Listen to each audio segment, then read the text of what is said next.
আচ্ছা, সেক্ষেত্রে সাধারণ জ্ঞানের ভূমিকা হচ্ছে প্রিলিমিনারিতে 70 নম্বর সাধারণ জ্ঞান রয়েছে। আচ্ছা, যদি লিখিতর কথা বলি, লিখিততে সাধারণ জ্ঞান কত রয়েছে? বাংলাদেশ অ্যাফেয়ার্সে 4 ঘন্টার পরীক্ষায় 200 নম্বর পরীক্ষা দিতে হবে। ইন্টারন্যাশনাল অ্যাফেয়ার্সে 3 ঘন্টার পরীক্ষায় 100 নম্বর দিতে হবে। আর বাংলাতে একটা রচনা লিখতে হয়, এই বাংলা রচনার জন্য রয়েছে 50, ইংরেজির জন্য 50। এই রচনাটা 100 নম্বর, এটাও কিন্তু সাধারণ জ্ঞান। এসে বাংলা 50, এসে ইংলিশ এক্ষেত্রে হচ্ছে 50।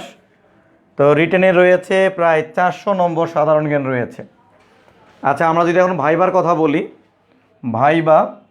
ভাইবাতে 200 নম্বর যেহেতু রয়েছে, 150 নম্বরই হচ্ছে সাধারণ জ্ঞান। 150 সাধারণ জ্ঞান থেকে প্রশ্ন আসবে। তো বিসিএস পরীক্ষায় সাধারণ জ্ঞানের ভূমিকা প্রায় 53%। ঠিক আছে?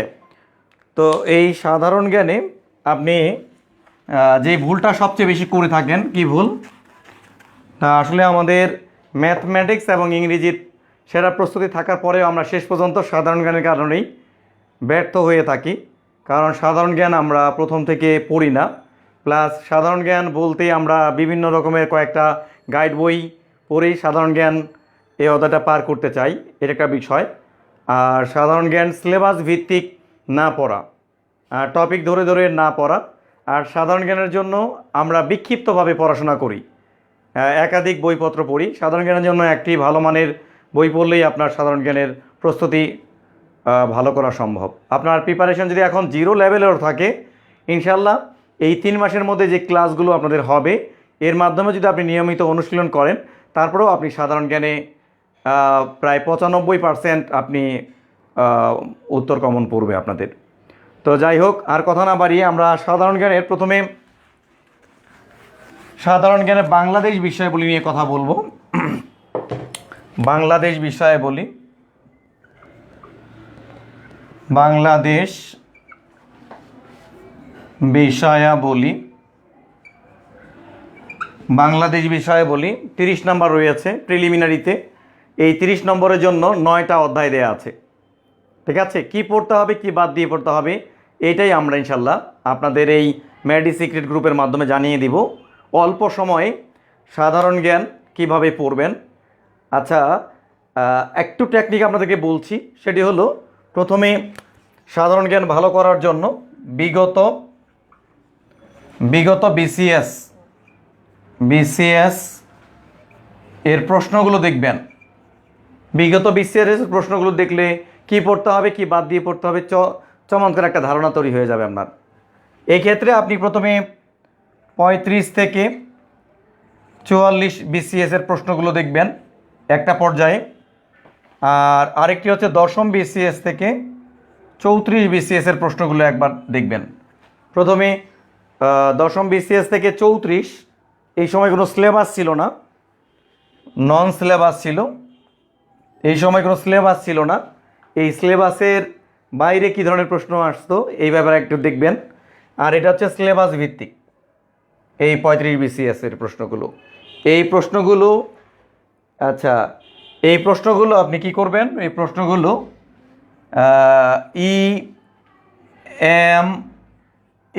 এই মেথডে পড়বেন। ইতে হচ্ছে ইজি। দেখেন, এই প্রশ্নগুলো সলভ করতে গিয়ে ইজি কিছু প্রশ্ন পাবেন। এই ইজি প্রশ্নগুলো আপনার একবার পড়লেই হয়ে যাবে, বা একবার দেখলেন হয়ে গেল। এইগুলো বাড়তিভাবে দাগানোর কোনো দরকার নাই। ঠিক আছে? এটা আপনার মধ্যে স্টোরেজ হয়ে যাবে। দ্বিতীয়ত, মিডিয়াম টাইপের যে প্রশ্নগুলো আছে, এগুলো আপনাকে একটু নীল কালি অথবা সবুজ কালি দিয়ে দাগিয়ে রাখবেন। একবার না হলে বারবার করে একটু দেখবেন, 2-3 বার করে দেখলেই হয়ে যাবে। এরপর অ্যাডভান্স লেভেলের কিছু প্রশ্ন পাবেন। এই প্রশ্নগুলো হচ্ছে সাল তারিখ। আমরা ক্লাসের মাধ্যমে আপনাদেরকে সাল তারিখগুলো, গুরুত্বপূর্ণ সাল তারিখগুলো দাগিয়ে দেব। এগুলো পড়লে ইনশাল্লাহ আপনি 100% প্রশ্ন কমন পড়বে আপনার। ঠিক আছে? আপনাকে সবচেয়ে বড় বিষয় হচ্ছে যে সাধারণ জ্ঞানের কিছু কিছু জিনিসের সব কিছু জিনিসের কিছু কিছু পড়তে হবে। আমরা ক্লাসের মাধ্যমে জানিয়ে দিব, জিস্ট ক্লাসগুলো হবে আপনাদের সাথে। আচ্ছা, এই প্রশ্নগুলো দেখলে আপনি একটা ধারণা পাবেন।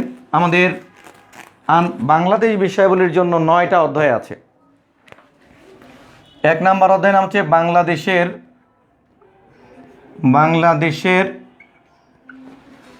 জাতীয়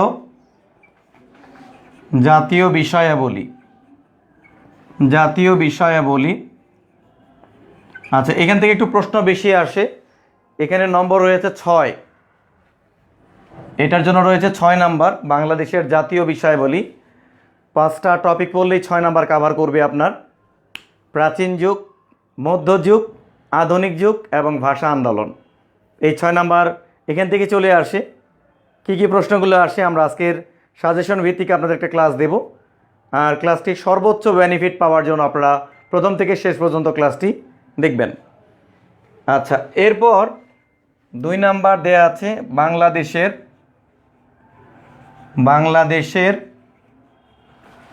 কৃষি ব্যবস্থা।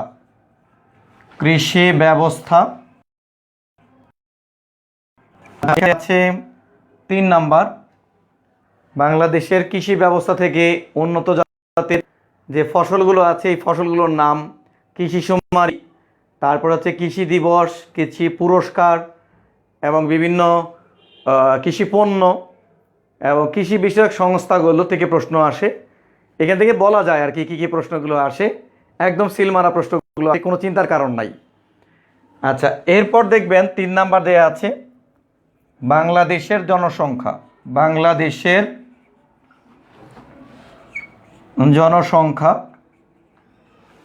আচ্ছা, এখানে রয়েছে 3 নাম্বার। বাংলাদেশের জনসংখ্যা থেকে কিছু প্রশ্ন। আচ্ছা, কিছু প্রশ্ন। Sir, camera auto focus of করতে হবে, এটা হবে না, সমস্যা হয়। আচ্ছা,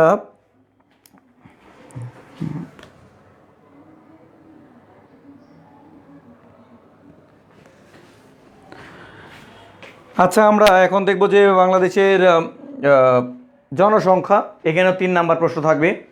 জনসংখ্যা থেকে আমাদের জনশুমারির প্রশ্ন আসে।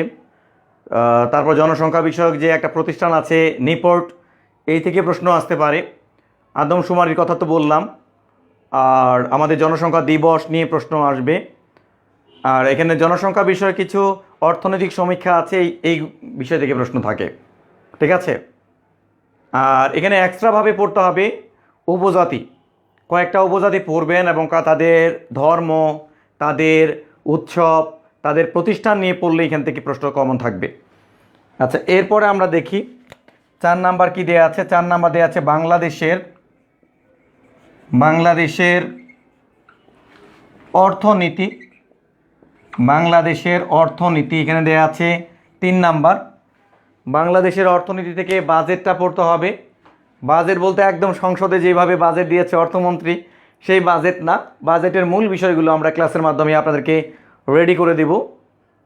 আর আপনাদেরকে অর্থনৈতিক সমীক্ষাটাও দেখতে হবে, আমাদের রাজস্ব ব্যবস্থা এটিও দেখতে হবে, আমাদের যে উন্নয়ন পরিকল্প 2041 সেটিও দেখতে হবে, আমাদের এমডিজি, এসডিজি, আমাদের দারিদ্র্য বিমোচন, আমাদের মাথাপিছু আয়, আমাদের জিডিপি, এইগুলো দেখলেই আপনার অর্থনৈতিক বিষয়টা ক্লিয়ার হয়ে যাবে। তবে এই টপিক থেকে একটু ভালোভাবে পড়তে হবে। এই টপিক থেকে আবার রিটেনে অনেক প্রশ্ন থাকে, অনেক ডাটা দিতে হয়। তাই আমি বলবো আমরা চমৎকারভাবে আপনাদেরকে দেখিয়ে দিব প্রিলির মধ্যেই কিভাবে প্রিলির পড়াগুলো রিটেনের সাথে মিল আছে, সেই পড়াগুলো আমরা জোর দিয়ে পড়ব। আচ্ছা, এরপর 5 নাম্বার অধ্যায় দেওয়া আছে অর্থ। এরপরে বাংলাদেশের শিল্প ও বাণিজ্য। বাংলাদেশের শিল্প ও বাণিজ্য। আচ্ছা, শিল্প ও বাণিজ্য থেকে, বাংলাদেশের শিল্প ও বাণিজ্য থেকে যেমন ধরেন পাট শিল্প, জাহাজ ভাঙা শিল্প, তারপর হচ্ছে চিনি শিল্প, সার শিল্প, ঠিক আছে, সিমেন্ট শিল্প, কাগজ শিল্প, এই শিল্পগুলো থেকে প্রশ্ন থাকে। এক্ষেত্রে বাংলাদেশের যে জিআই পণ্য, এই জিআই পণ্য রিলেটেড কিছু প্রশ্ন থাকে এবং আমাদের যে আমদানি রপ্তানি, বৈদেশিক আয়, প্রবাসী আয়, এই ধরনের প্রশ্নগুলো থাকে।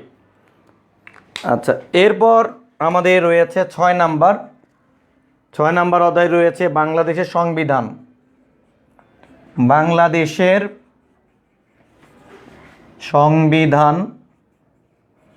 সংবিধান এখানে রয়েছে 3 নাম্বার।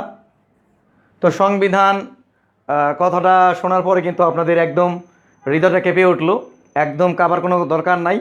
সংবিধান থেকে মাত্র আমরা 10 থেকে 15টা আর্টিকেল পড়াবো। এই আর্টিকেলগুলো মনে রাখতে হবে। সংবিধানের 2-3টা সংশোধনী পড়িয়ে দেব। আর সংবিধানে যে ইতিহাস রয়েছে এই ইতিহাস থেকে কিছু প্রশ্ন পরীক্ষায় আসে সেইগুলো বলবো। আর সংবিধানের যে সাংবিধানিক পদগুলো আছে সেইগুলো নিয়ে আমরা কথা বলবো। ক্লাসগুলো করলে ইনশাল্লাহ আপনার আর সমস্যা থাকবে না, আপনারা থাকুন আমাদের সাথে। আচ্ছা, 7 নাম্বার অধ্যায়ে আছে আমাদের বাংলাদেশের রাজনৈতিক ব্যবস্থা। বাংলাদেশের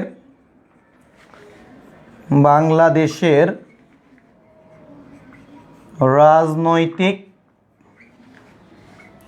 ব্যবস্থা, এইখান থেকেও 3 নাম্বার রয়েছে। বাংলাদেশের রাজনৈতিক ব্যবস্থা থেকে বাংলাদেশের নির্বাচন সম্পর্কে জানতে হবে। বাংলাদেশের প্রথম প্রধানমন্ত্রী, শেষ প্রধানমন্ত্রী, বাংলাদেশের প্রথম রাষ্ট্রপতি, শেষ রাষ্ট্রপতি।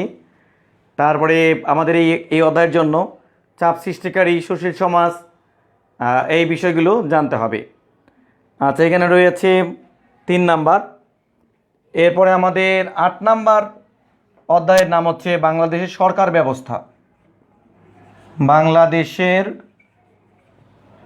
সরকার ব্যবস্থা এখানে রয়েছে 3 নাম্বার। আমরা 3টা সরকার ব্যবস্থার অঙ্গ দেখি। সেক্ষেত্রে হচ্ছে নির্বাহী বিভাগ, আইন বিভাগ এবং শাসন বিভাগ, বিচার বিভাগ।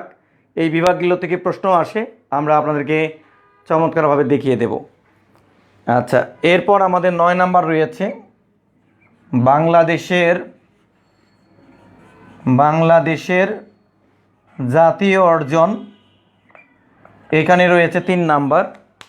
তো বাংলাদেশের জাতীয় অর্জন থেকে যে প্রশ্নগুলো আসে, এখানে আমাদের জাতীয় প্রতীক, জাতীয় পতাকা, আন্তর্জাতিক সংস্থায় আমরা কখন সদস্যপদ লাভ করেছি, এক্ষেত্রে আমাদের বিভিন্ন রকমের ভাস্কর্যগুলো আসে, ঐতিহাসিক চলচ্চিত্রগুলো আসে, ঐতিহাসিক গ্রন্থগুলো আসে, আমাদের খেলাধুলার অধ্যায় এই পার্ট থেকে আসে।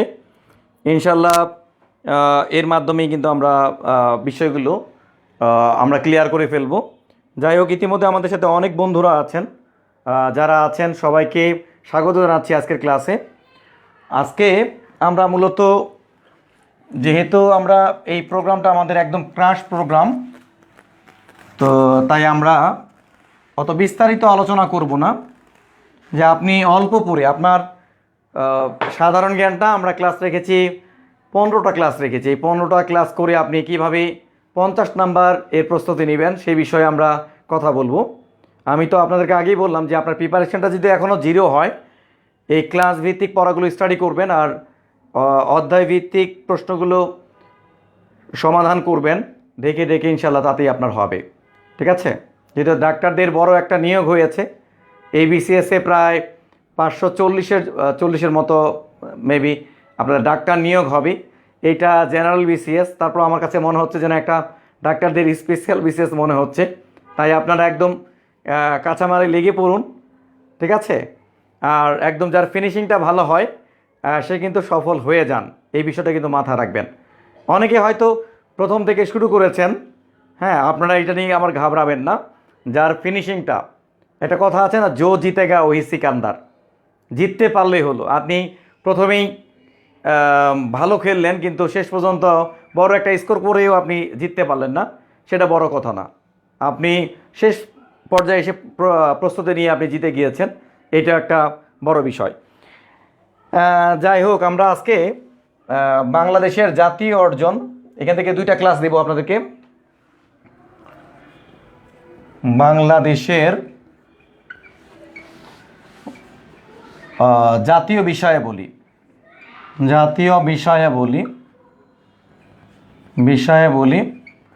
এখানে আমরা 2টা ক্লাস নিয়েছি। এখানে আমরা পড়ব প্রাচীন যুগ, তারপর আমরা পড়ব মধ্যযুগ, আর আমরা পড়ব আধুনিক যুগ। আমরা এটার মধ্যে একটা ক্লাস রেখেছি। ঠিক আছে? আচ্ছা, এখন আমরা দেখব যে প্রাচীন যুগের ইতিহাস। প্রাচীন যুগ বলতে আসলে পিরিয়ডটা আপনারা দেখে দিবেন। প্রাচীন যুগ এটি হচ্ছে খ্রিস্টপূর্ব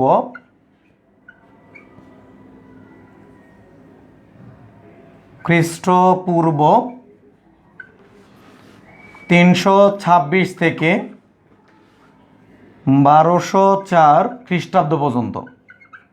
ঠিক আছে, এটি হচ্ছে প্রাচীন যুগ। এখান থেকে প্রতিবার বিসিএস পরীক্ষায় যেই টপিক থেকে প্রশ্ন হবেই ইনশাল্লাহ, সেই টপিকটা আমি দিয়ে দিচ্ছি। এখান থেকে পড়বেন বাঙালি জাতির উৎপত্তি। বাঙালি জাতির উৎপত্তি বাঙালি জাতির উৎপত্তি থেকে আপনাদের প্রশ্ন থাকবেই। আমাদের সাথে অনেক বন্ধুরা যুক্ত হয়েছেন, ইতিমধ্যে আছেন এস এম ইফতেখার উদ্দিন আছেন, আমাদের সাথে আছেন সাইমা ইসলাম নিপা আছেন, আমাদের সাথে আছেন তাহারিয়া রহমান আছেন, আমাদের সাথে আছেন ডাক্তার জাহিদ আনোয়ার, আমাদের সাথে আছেন মেডি এক্সাম। তো যে যেখান থেকে আছেন একটু শেয়ার দিবেন আর কমেন্টের মাধ্যমে জানিয়ে দিবেন আপনার কোথা থেকে বলছেন, কমেন্টের মাধ্যমে জানিয়ে দিবেন। আজকে একটা চমৎকার ক্লাস করব। ক্লাসটির প্রথম থেকে শেষ পর্যন্ত করলেই ইনশাল্লাহ এখান থেকে আপনার আজকের ক্লাস থেকে 3 নম্বরে একটা ভালো দিক নির্দেশনা পাবেন। ঠিক আছে, আচ্ছা, আমরা বাঙালি জাতির উৎপত্তি, এই বাঙালি জাতির ইতিহাসটা হচ্ছে 5 থেকে 6 হাজার বছরের ইতিহাস। আজকে যে আমরা এই পর্যায়ে আসি, একসময় আমরা এমন ছিলাম না। বিভিন্ন জাতিগোষ্ঠী বিভিন্ন দিক থেকে এসে আমাদের এই জাতিগোষ্ঠীর সৃষ্টি করেছে।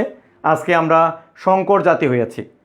যাই হোক, আমরা যদি দেখি বাঙালি জাতির উৎপত্তিটাকে আমরা 2টা ভাগে ভাগ করতে পারি। বাঙালি জাতিকে আমরা 2টো ভাগে ভাগ করতে পারি। একটি হচ্ছে প্রাক আর্য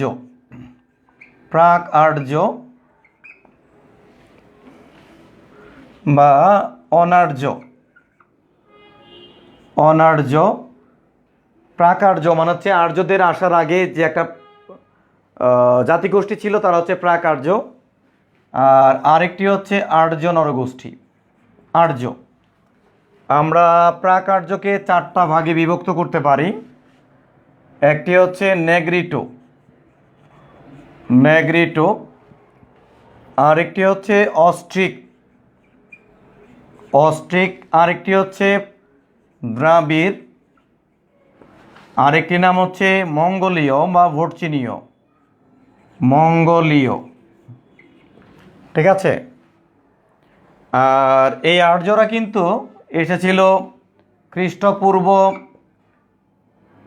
1500 অব্দে তারা এসেছিল আর্যরা। তো আমরা বাঙালি জাতিকে মূলত 2টা ভাগে ভাগ করতে পারি। একটি হচ্ছে প্রাক আর্য, আরেকটি হচ্ছে আর্য নরগোষ্ঠী। আর অনার্য নরগোষ্ঠীকে আমরা 4টি ভাগে ভাগ করতে পারি। একটি হলো নেগ্রিটো, আরেকটি হচ্ছে অস্ট্রিক, আরেকটি হচ্ছে দ্রাবিড়, আরেকটি হচ্ছে মঙ্গোলীয় বা ভর্চিনীয়। তো এই ছকটা মনে রাখবেন। আর এখান থেকে কি কি প্রশ্ন আসতে পারে আমি একটু বলে দিচ্ছি। যে বাঙালি জাতিকে মূলত কয়টি ভাগে ভাগ করা হয়? বাঙালি জাতিকে মূলত 2টো ভাগে ভাগ করা হয়। একটা হচ্ছে প্রাক আর্য, আর একটা হচ্ছে প্রাক আর্য, একটা হচ্ছে আর্য নরগোষ্ঠী। এখন দেখেন এই নেগ্রিটো থেকে যে প্রশ্নটি আসে, এই নেগ্রিটোরা হচ্ছে আমাদের এই ভারতীয় উপমহাদেশের বা ভারতবর্ষের আদি নরগোষ্ঠী বা বাংলার আদি নরগোষ্ঠী কারা? নেগ্রিটোরা। ঠিক আছে, নেগ্রিটোরা হচ্ছে বাংলার আদি জনগোষ্ঠী। বাংলার আদি জনগোষ্ঠী বা নরগোষ্ঠী হচ্ছে নেগ্রিটোরা, হচ্ছে বাংলার আদি নরগোষ্ঠী। এই প্রশ্নটি মনে রাখবেন যে ভারতীয় উপমহাদেশে বা বাংলার আদি নরগোষ্ঠী কারা? এরা হচ্ছে নেগ্রিটোরা। তো আজকের সমাজে আমরা যাদেরকে দেখতে পাচ্ছি, সাঁওতাল, ভিল, মুন্ডা, এরা হচ্ছে নেগ্রিটোদের উত্তরসূরি। এখান থেকে প্রশ্ন আসতে পারে সাঁওতালদের পূর্বপুরুষ কারা ছিল? সাঁওতালদের পূর্বপুরুষ ছিল নেগ্রিটোরা। এখান থেকে একটা প্রশ্ন হচ্ছে যে নেগ্রিটোদের উত্তরসূরি উত্তরসূরি হচ্ছে সাঁওতাল। সাঁওতাল, এখান থেকে এই দুটো প্রশ্ন মনে রাখবেন যে বাংলার আদি নরগোষ্ঠী কারা, তারা হচ্ছে নেগ্রিটোরা, আর এই নেগ্রিটোর উত্তরসূরি হচ্ছে সাঁওতালরা। বাস, এখান থেকে আর দরকার নাই। আচ্ছা, এরপর দেখেন অস্ট্রিক। অস্ট্রিক আমরা নেগ্রিটো পড়ে ফেললাম। অস্ট্রিক মানে বাঙালি জাতির প্রধান অংশটি গড়ে উঠেছে অস্ট্রিক থেকে। এরা আসাম থেকে আসছিল, এরা তিব্বত থেকে এরা ইন্দোচীন থেকে আসছিল আসাম দিয়ে। তো যেখান থেকে আসুক সেটা আমাদের জানা দরকার নাই, আমাদের এই মুহূর্তে যেভাবে জানতে হবে সেটাই আমি জানাচ্ছি। আমরা যখন অফলাইনে ক্লাস নেই বা প্রথম থেকে শুরু করেছিলাম, আমরা অনেক বিস্তারিত হিস্ট্রি বলেই ক্লাসগুলো নিয়েছি। এখন আপনাদের সেই সময়টা নাই, আমি যেটা চাকরি পাওয়ার পড়াটা সেটা আমি জানিয়ে দিচ্ছি একদম শর্টকাটে।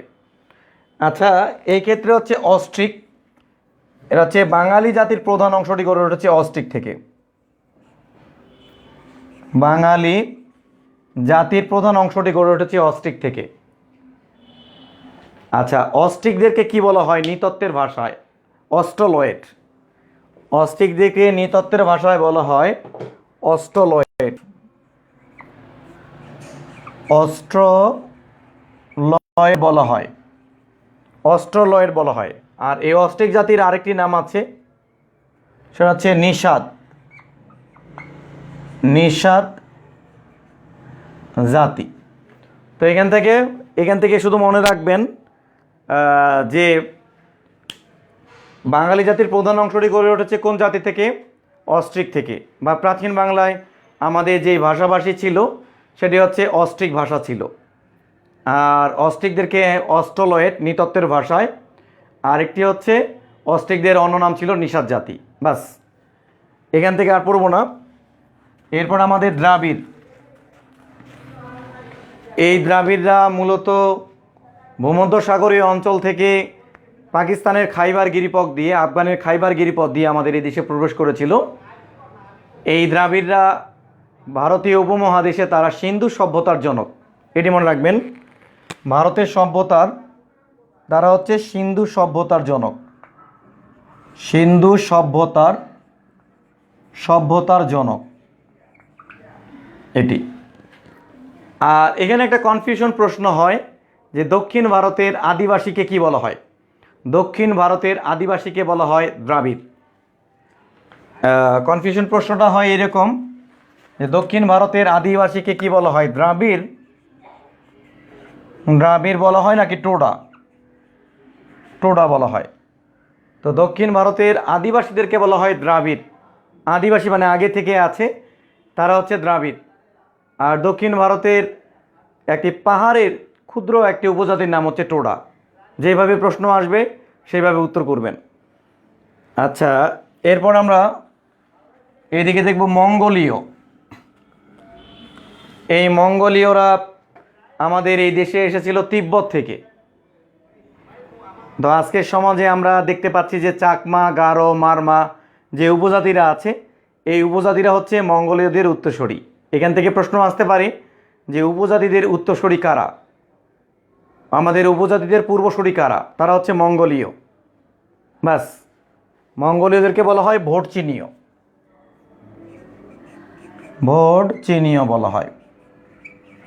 যে আজকের সমাজে দেখবেন উপজাতিদের মিশ্রণটা আমাদের সমাজে হয়নি, মানে আমাদের রক্তে উপজাতিদের মিশ্রণটা তেমন বৈশিষ্ট্যপূর্ণ নয়।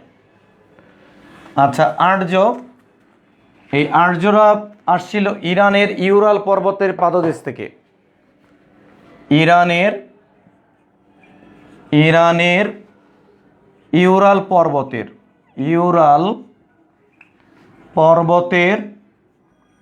পাদদেশ থেকে। এখান থেকে প্রশ্ন আসে যে আর্যদের আদি বাসস্থান কোথায়?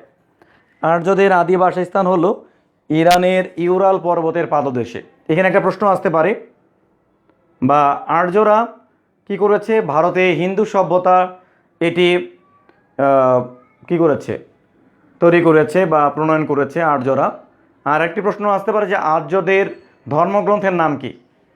আর্যদের ধর্মগ্রন্থের নাম হলো বেদ। ঠিক আছে, আমাদের জাতিগোষ্ঠী থেকে এগুলো পড়লেই চলবে ইনশাল্লাহ, এখান থেকে কমন পড়বে। আচ্ছা, আমরা জনপদ থেকে পড়ব। জনপদ থেকে কিছু প্রশ্ন আসে। প্রাচীন জনপদ,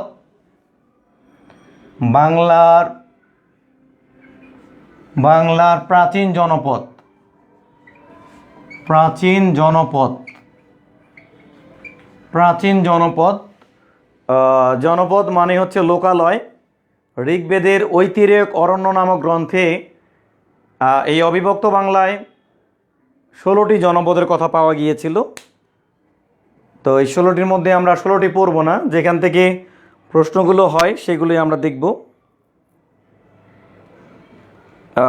এই জনপদগুলো, আচ্ছা, আমাদের সাথে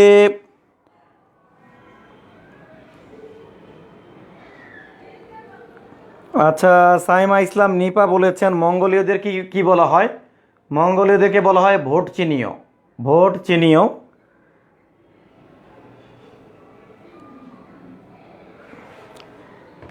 আচ্ছা, তিনি বলছেন আর্যটা আরেকবার, যে আর্যদের আদিবাসী স্থান ছিল ইরানের ইউরাল পর্বতের পাদদেশে।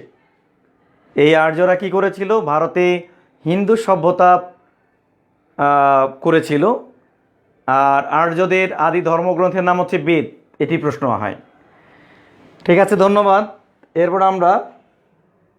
এরপর আমরা দেখব প্রাচীন জনপদ থেকে 16টি জনপদের মধ্যে কয়েকটা জনপদ পড়বেন। আমি একটু মানচিত্রের মধ্যে দেখিয়ে দিচ্ছি জনপদ কি কি পড়তে হবে। আমরা যদি মানচিত্র অঙ্কন করি,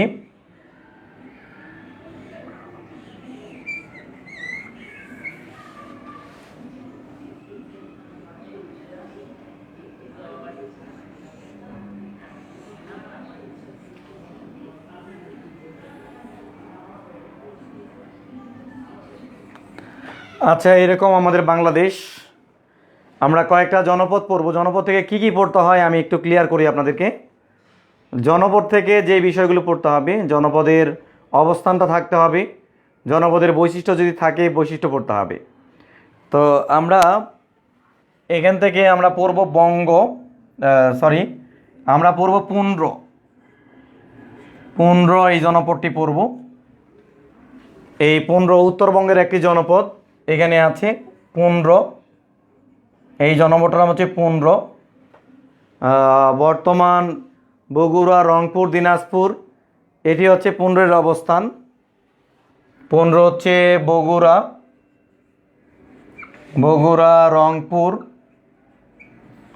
রংপুর, দিনাজপুর, এটি হচ্ছে পুন্ড্র। আর এই পুন্ড্র জনপদটি হচ্ছে প্রাচীন বাংলার এটি হচ্ছে সবচেয়ে প্রাচীন জনপদ। সবচেয়ে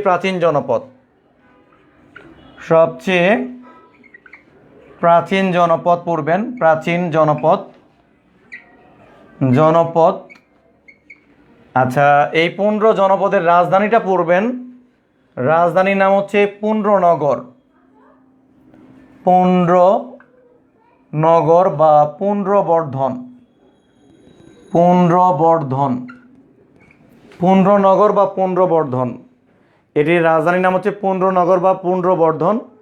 আর পুন্ড্রনগর বা পুন্ড্রবর্ধনের বর্তমান নাম হচ্ছে মহাস্থানগড়। এটির নাম হচ্ছে মহাস্থানগড়।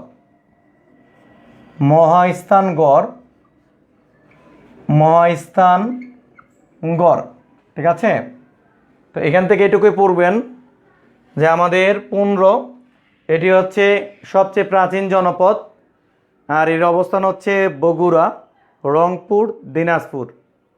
আর এর রাজধানীর নাম ছিল পুন্ড্রনগর বা পুন্ড্রবর্ধন, যার বর্তমান নাম হচ্ছে মহাস্থানগড়। ঠিক আছে, এখান থেকে আর কিছু দরকার হবে না। আচ্ছা, পুন্ড্র গেল, পুন্ড্র জনপদ আমরা পেয়ে গেলাম। পুন্ড্রের পরে পড়বো আমরা বঙ্গ। এইখানে যে বঙ্গ, এই জনপদটির নাম হচ্ছে বঙ্গ জনপদ। এই বঙ্গ জনপদটা দুইটা ভাগে বিভক্ত ছিল। একটির নাম ছিল বিক্রমপুর, আর আরেকটি নাম ছিল নাব্য। বঙ্গ জনপদটাকে আমরা দুইটা ভাগে বিভক্ত করতে পারি। একটি ছিল বিক্রমপুর, আরেকটি হলো নাব্য। বিক্রমপুরের এই অংশে ছিল ঢাকা, ঢাকা, নারায়ণগঞ্জ, নারায়ণগঞ্জ, তারপর হচ্ছে ময়মনসিংহ, ময়মনসিংহ, আরেকটা ছিল মুন্সিগঞ্জ, মুন্সিগঞ্জ। বঙ্গের এই পারে ছিল, বিক্রমপুরে ছিল ঢাকা, নারায়ণগঞ্জ, ময়মনসিংহ, মুন্সিগঞ্জ। আর নাব্যতে ছিল, বঙ্গের নাব্যতে ছিল বরিশাল, নাব্যতে ছিল ফরিদপুর, ফরিদপুর, তারপর হচ্ছে বরিশাল, বরিশাল, তারপরে ধরেন খুলনা, খুলনা না, তারপর হচ্ছে পটুয়াখালী, পটুয়াখালী। তার মানে আমরা বঙ্গ এই জনপদটি দুইটা ভাগে বিভক্ত ছিল। এখানে একটি প্রশ্ন আছে যে পূর্বে ঢাকা কোন জনপদের অন্তর্ভুক্ত ছিল, সেটি হচ্ছে বঙ্গ জনপদের অন্তর্ভুক্ত ছিল। আর এই বঙ্গ জনপদটি হচ্ছে প্রাচীন বাংলার সবচেয়ে বড় জনপদ। প্রাচীন বাংলার সবচেয়ে জনপদের নাম হচ্ছে বঙ্গ, বঙ্গ, বঙ্গ জনপদ, বড় জনপদ। এটি হচ্ছে সবচেয়ে বড় জনপদের নাম হচ্ছে বঙ্গ জনপদ। এটুকু জানলেই চলবে, এই প্রশ্নটি আসে। যাই হোক, আমাদের সাথে অনেক বন্ধুরা যুক্ত হয়েছেন, একটু কমেন্টের মাধ্যমে জানিয়ে দিবেন যে কে কোথা থেকে আছেন। ক্লাসটি ভালো লাগলে শেয়ার করবেন। আজকে আমরা বাংলাদেশ বিষয়াবলীর প্রথম ক্লাস করছি, আর আমি আপনাদের সাথে আছি মোহাম্মদ আল আমিন। আপনাদের যারা এখনও বিসিএস নিয়ে ভয় পাচ্ছেন, আমাদের ক্লাসগুলো করেন ইনশাল্লাহ। আমরা দীর্ঘ এক যুগ থেকে দেশের স্বনামধন্য কোচিং সেন্টারগুলোতে কাজ করে আসছি, আপনাদের সাথে আছি, আপনাদের সহযোগিতায় আছি। আপনাদের যুদ্ধে আমাদেরকে পাশে পাবেন ইনশাল্লাহ, আমাদের গাইডলাইনগুলো নিতে পারবেন। আচ্ছা, এরপরে বঙ্গের পরে আপনারা পড়বেন, বঙ্গের পরে হরিকেলটা পড়বেন। হরিকেল, এটি ছিল হরিকেল, হরিকেল, আর এটিও ছিল হরিকেল। হরিকেল মানে হরিকেল জনপদটা কি ছিল, হরিকেল, হরিকেল। এখান থেকে শুধুমাত্র পড়বেন যে এটা আমাদের একটা পার্বত্য জনপদ। হরিকেল জনপদটি হলো একটি পার্বত্য জনপদ। আজকের বর্তমান যে সিলেট, তারপর হচ্ছে চট্টগ্রাম, এটি ছিল হরিকেল জনপদের অন্তর্ভুক্ত। সিলেট,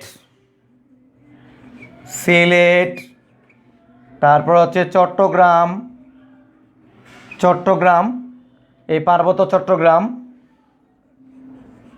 পার্বত্য চট্টগ্রাম, এটি ছিল কি হরিকেল জনপদের অন্তর্ভুক্ত। মানে এর বাইরে কখনো আপনি প্রশ্ন দেখবেন না, এটা আমি 100% বাজি ধরে বলতে পারি। ঠিক আছে? আচ্ছা, এরপর আমরা দেখব আরেকটা জনপদ, দেখব এখানে এই 15 এই পাশে দেখব। এই জনপদের নাম হচ্ছে গৌর, গৌর জনপদ। আর এই গৌর জনপদটা অর্ধেক পড়েছে বাংলাদেশে, অর্ধেক পড়েছে পশ্চিমবঙ্গে।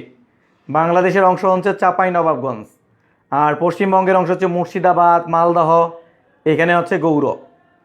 আর এই জনপদের প্রতিষ্ঠাতা হচ্ছে শশাঙ্ক। আমরা একটু গৌর জনপদ দেখব। গৌর জনপদ, জনপদ থেকে আপনারা দেখবেন যে চাঁপাইনবাবগঞ্জ,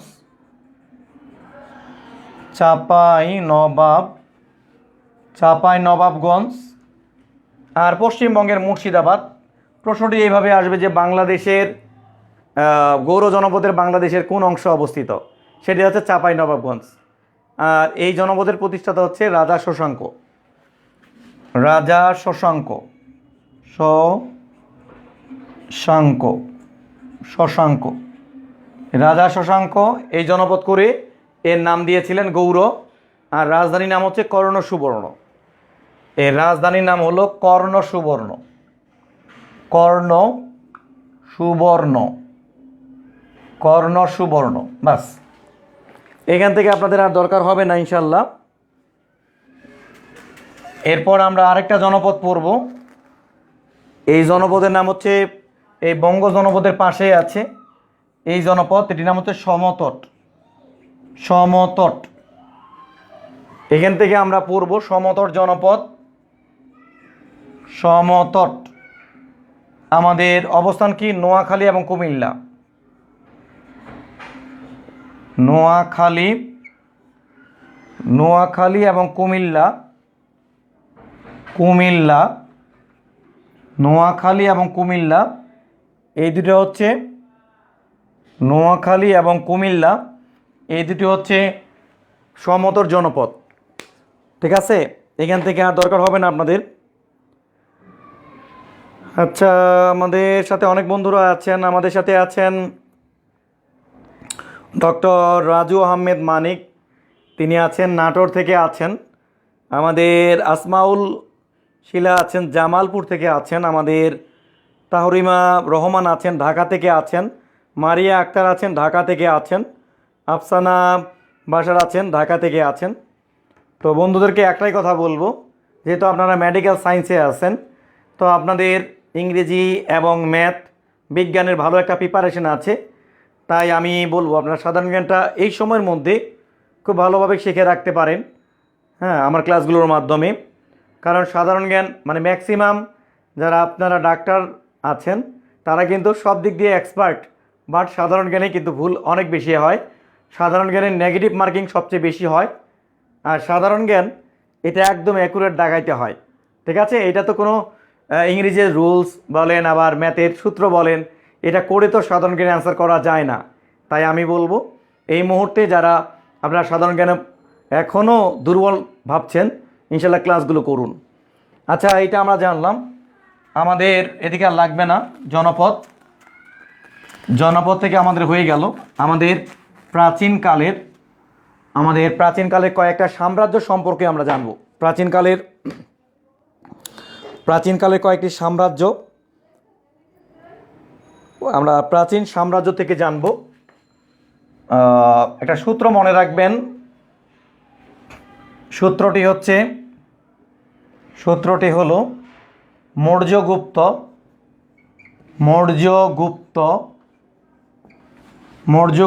স্বাধীন পাল,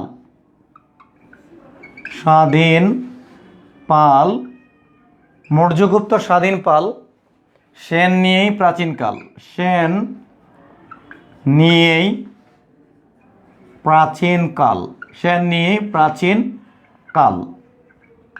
হচ্ছে আমাদের প্রাচীনকাল। এখানে আমরা কয়েকটা সাম্রাজ্য পাবো, এই সাম্রাজ্যগুলো থেকে প্রশ্ন আসে। মৌর্যতে হচ্ছে মৌর্য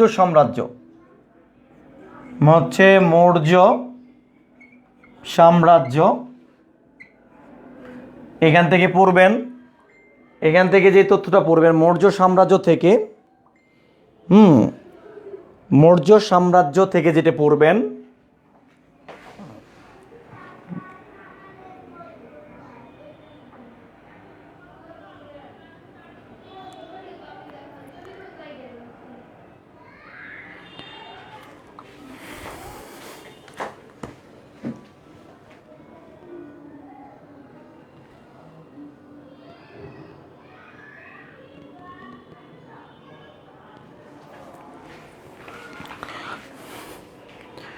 আচ্ছা, মৌর্য সাম্রাজ্য থেকে আমাদের একটু অটো ফোকাস হয়ে আছে, তো সমস্যা।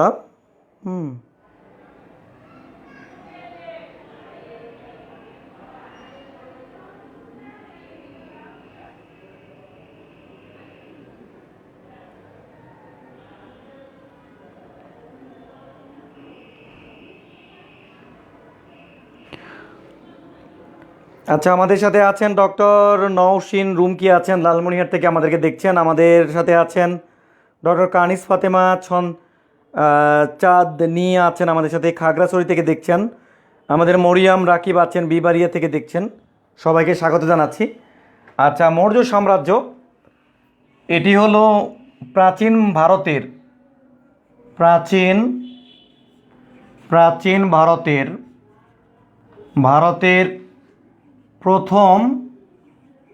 প্রথম সাম্রাজ্য। প্রাচীন ভারতের প্রথম সাম্রাজ্যের নাম হচ্ছে মৌর্য সাম্রাজ্য। খুবই গুরুত্বপূর্ণ, এখান থেকে প্রশ্ন আসে। প্রাচীন ভারতের প্রথম সাম্রাজ্যের নাম হচ্ছে মৌর্য সাম্রাজ্য। আর এর প্রতিষ্ঠাতা পড়বেন, এর প্রতিষ্ঠাতা তার নাম হচ্ছে চন্দ্রগুপ্ত মৌর্য। চন্দ্রগুপ্ত মৌর্য, এর প্রতিষ্ঠাতা হচ্ছে চন্দ্রগুপ্ত মৌর্য, এটি আপনারা পড়বেন।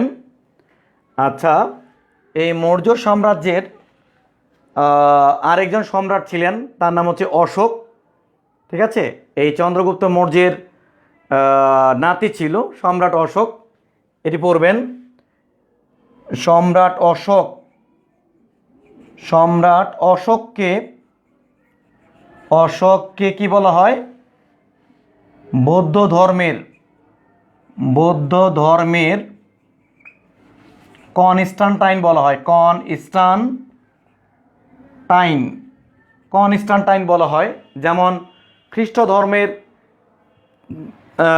ধর্মের কনস্টান্টাইন যেমন বলা হয়, কনস্ট্যান্টাইনকে বলা হয় খ্রিস্ট ধর্মের প্রবর্তক, তেমনি এই বৌদ্ধ ধর্মের কনস্টান্টাইন বলা হয় সম্রাট অশোক।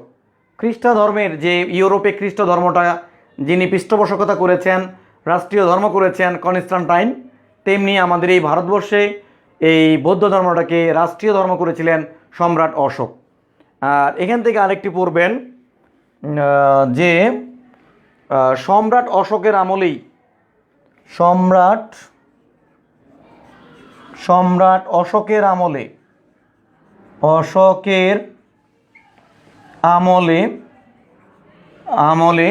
কি হয়? বাংলায় মৌর্য সাম্রাজ্য প্রতিষ্ঠিত হয়। মানে আমাদের যে মহাস্থানগড়ে যে মৌর্য সাম্রাজ্য এসেছিল, এটা কিন্তু চন্দ্রগুপ্ত মৌর্যের আমলে হয়নি, সম্রাট অশোকই কিন্তু এখানে মৌর্য সাম্রাজ্য নিয়ে এসেছিলেন। এখানে অনেকেই ভুল করে থাকেন। আর এখান থেকে আরেকটা তথ্য পড়বেন, 261 খ্রিস্টপূর্বাব্দে সম্রাট অশোক একটি যুদ্ধ করেছিলেন, সেটির নাম হচ্ছে কলিঙ্গ যুদ্ধ। কলিঙ্গ যুদ্ধ, এই কয়েকটা তথ্য পড়বেন। এই মৌর্য সাম্রাজ্য থেকে এই 5টা তথ্য পড়লে ইনশাআল্লাহ আপনার প্রশ্ন কমন থাকবে। আচ্ছা, আমরা মৌর্য সাম্রাজ্য পাইলাম। মৌর্য সাম্রাজ্যের পরে দেখেন মৌর্য মানে মৌর্য সাম্রাজ্য পাইলাম। এই গুপ্ত সাম্রাজ্য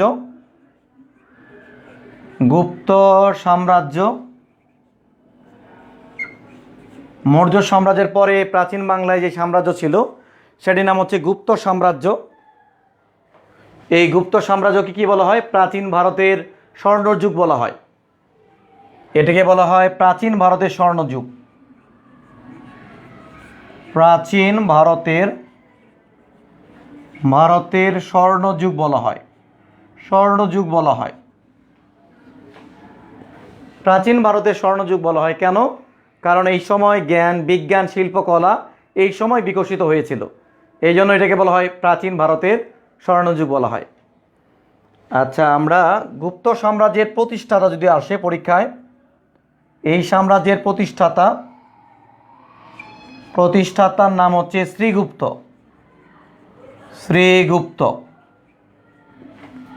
আচ্ছা, গুপ্ত সাম্রাজ্যের শ্রেষ্ঠ শাসক যদি আসে,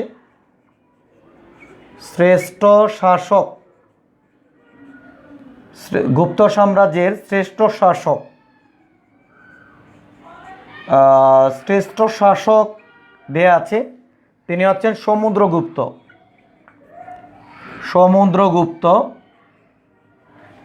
যাকে প্রাচীন ভারতের নেপোলিয়ন বলা হয়। প্রাচীন ভারতের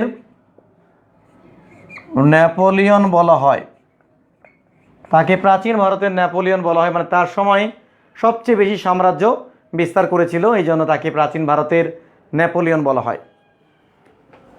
আচ্ছা, গুপ্ত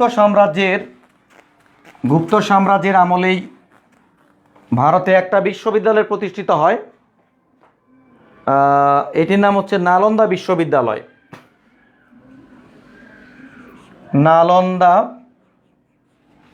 বিশ্ববিদ্যালয়। বা নালন্দা বিহার, নালন্দা বিশ্ববিদ্যালয়,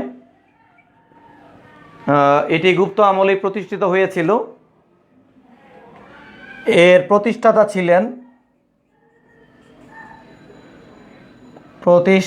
ছিলেন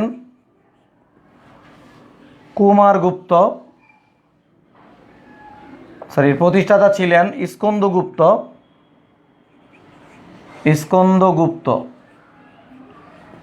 আচ্ছা, এর প্রথম আচার্য ছিলেন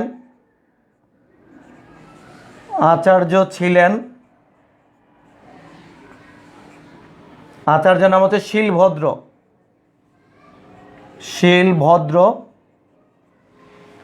এই বিশ্ববিদ্যালয়ের আচার্য ছিলেন, তার নাম হচ্ছে শিলভদ্র।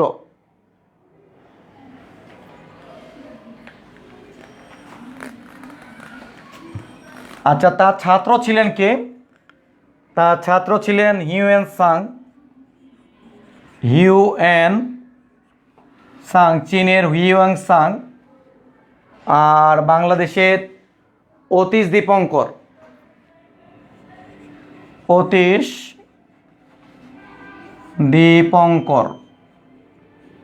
আচ্ছা, এখান থেকে আসতে পারে যে ভারতীয় উপমহাদেশের সবচেয়ে প্রাচীন বিশ্ববিদ্যালয়ের নাম কি? সেটির নাম হচ্ছে নালন্দা বিশ্ববিদ্যালয়। আর এর আচার্য কে ছিলেন? তার নাম হচ্ছে শিলভদ্র। যাই হোক বন্ধুদের, একটু পড়ে নিচ্ছি। আমাদের অনেক বন্ধুরা নতুনভাবে জয়েন করেছে, ক্লাসটি দেখছে। আমাদের ডক্টর কানিজ ফাতেমা খাগড়াছড়ি থেকে আছেন, আমাদের মরিয়ম রাকিব বিবাড়িয়া থেকে আছেন, ডক্টর জাহিদ আনোয়ার জামালপুর থেকে আছেন, আবির আহমেদ। আপনারা সবাই জানিয়ে দিবেন যে ক্লাসটি আপনাদের কেমন লাগছে। যদি ক্লাসটি ভালো লেগে থাকে তাহলে অবশ্যই লাইক, কমেন্ট এবং শেয়ার করবেন। আজকের ক্লাসটি আপনারা দেখছেন মেডি সিক্রেট গ্রুপ থেকে। আমরা আপনাদের জন্য এই 3 মাসের মধ্যে, যেহেতু অলরেডি আমাদের বিসিএসের আবেদন প্রক্রিয়ার কার্যক্রম শুরু হয়েছে, পিএসসি ইতিমধ্যে জানিয়ে দিয়েছে মার্চে পরীক্ষা হতে পারে, আমরা 90 দিন সময় রেখে আপনাদের জন্য একটি ক্লাস প্রোগ্রাম নিয়ে এসেছি। আমি থাকব মোহাম্মদ আল আমিন, লেখক উৎকর্ষ সাধারণ জ্ঞান। আমি আপনাদের সাধারণ জ্ঞানের পাঠটি দেখব, বাংলাদেশ বিষয়াবলী, আন্তর্জাতিক বিষয়াবলী, ভূগোল এবং নৈতিকতা, মূল্যবোধ, সুশাসন, এই 70 নম্বরের পুরো একটা প্রস্তুতি আপনাদেরকে করে দিব, গুছিয়ে দিব ক্লাস নিয়ে। আচ্ছা, গুপ্তর পরে আমাদের স্বাধীন, এখানে 2টা স্বাধীন রাজ্য হয়েছিল। একটি নাম হচ্ছে বঙ্গ, আর একটি নাম হচ্ছে গৌড়।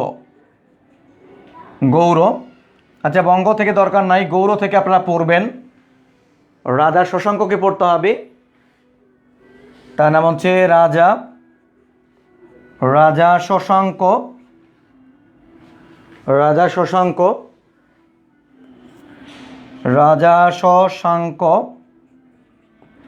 তার পরিচয় কি? তার পরিচয় হচ্ছে তাকে প্রথম বাঙালি রাজা বলা হয়। এটি বিসিএসের প্রশ্ন। তাকে প্রথম বাঙালি রাজা বলা হয়, প্রথম বাঙালি রাজা বলা হয়, এটিও মনে রাখবেন। আর তাকে বৌদ্ধ ধর্মের নিগ্রহকারী বলা হয়, মানে বৌদ্ধ ধর্মকে তিনি দেখতে পারতেন না, তাকে বৌদ্ধ ধর্মের নিগ্রহকারী বলা হয়। বৌদ্ধ ধর্মের নিগ্রহকারী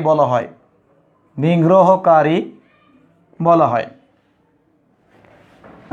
চীনা পরিব্রাজক যে হিউয়েন সাং, তিনি বলেছেন তিনি বৌদ্ধ ধর্মে দেখতে পারতেন না, তাই তাকে বলা হয় বৌদ্ধ ধর্মের নিগ্রহকারী।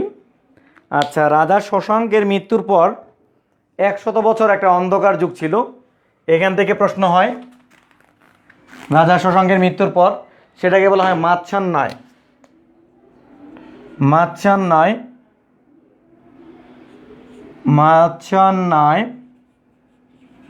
এটি হয়েছিল খ্রিস্টাব্দ 650 থেকে 750 পর্যন্ত, মানে 8ম শতকে হয়েছিল, 7ম থেকে 8ম শতকে হয়েছিল মাচ্ছান্নায়। রাজা শশাঙ্কের মৃত্যুর পর, মানে কোনো যোগ্য বাংলায় শাসক ছিলেন না। আমাদের অলরেডি আরও যুক্ত হয়েছেন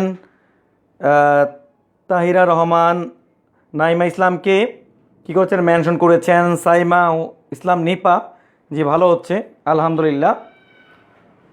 আচ্ছা, এই মাছরাঙায় এই যেমন সমাজে দুর্বলরা সবলদের দ্বারা আক্রান্ত হয়, তেমনি মাছেদের জগতে পানিতেও বড় মাছরা ছোট মাছদেরকে গিলে খায়। এটি হচ্ছে মাছরাঙায় একটি সংস্কৃত শব্দ মাছরাঙায়। এই 100 বছর বলা হয় মাছরাঙায়কে।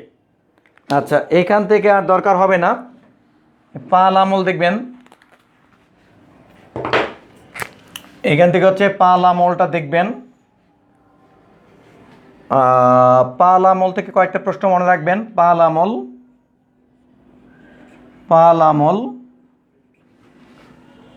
তো এই পাল আমলের স্থায়িত্বকাল ছিল 400 বছর। বাংলা স্থায়িত্বকাল ছিল 400 বছর। আর এই পাল বংশ প্রতিষ্ঠা করেছিলেন, তার নাম হচ্ছে গোপাল করেছিলেন পাল বংশ প্রতিষ্ঠাতা। আর পাল বংশের শ্রেষ্ঠ শাসক ছিলেন ধর্মপাল।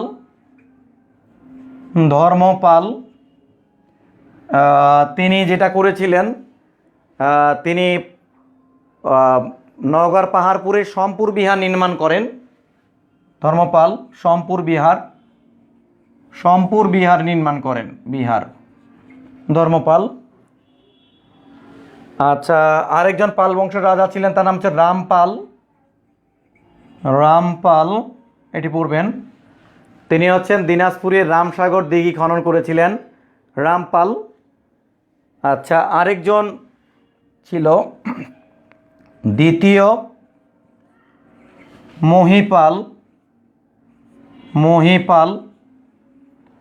মহিপাল। তার আমলে রাজশাহীতে একটি বিদ্রোহ হয়েছিল, কৈবর্ত বিদ্রোহ।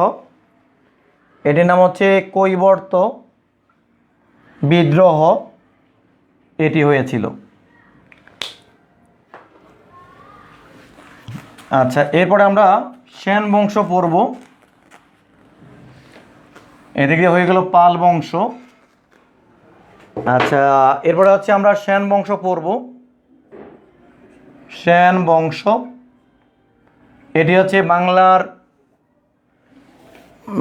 সর্বশেষ বংশ, সেন বংশ। সেন বংশের আমরা হচ্ছে সামন্ত সেন পড়ব। সামন্ত সেন, তিনি হচ্ছেন সেন বংশের প্রথম রাজা, মানে পূর্ণাঙ্গ একটা রাজ্য তিনি করতে পারেননি। তিনি হচ্ছেন সেন বংশের প্রথম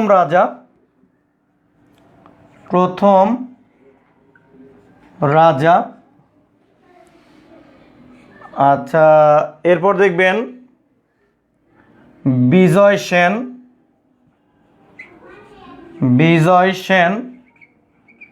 তিনি হচ্ছেন সেন বংশের শ্রেষ্ঠ শাসক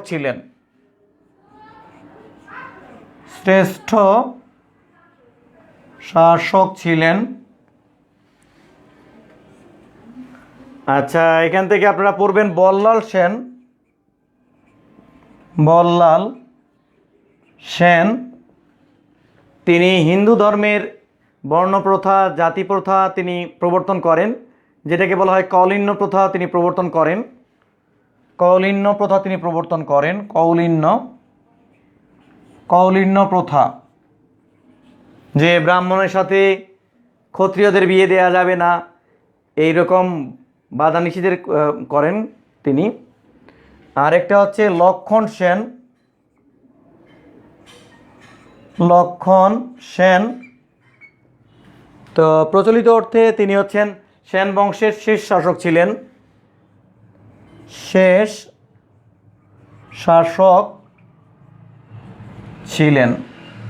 তিনি 1204 সালে তুর্কি বীর ইখতিয়ার উদ্দিন মোহাম্মদ বখতিয়ার খলজির কাছে পরাজিত হয়ে তিনি পালিয়ে চলে যান বিক্রমপুরে। এখানে তার উত্তরাধিকারীরা সীমিতভাবে সেন বংশ অব্যাহত রেখেছিল। তো সেই অর্থে সেন বংশের সর্বশেষ যদি আমরা রাজা বলি সীমিত অর্থে, কেশব সেন। কেশব সেন, কেশব সেন, মতান্তরে মধু সেন, মধু সেন। যদি আপনাকে বলা হয় বৃহৎ অর্থে তখন হচ্ছে লক্ষণ সেন, আর সীমিতভাবে সেন বংশের শেষ রাজা ছিলেন মধু সেন বা কেশব সেন। আচ্ছা, আমাদের প্রাচীন যুগ থেকে আচ্ছা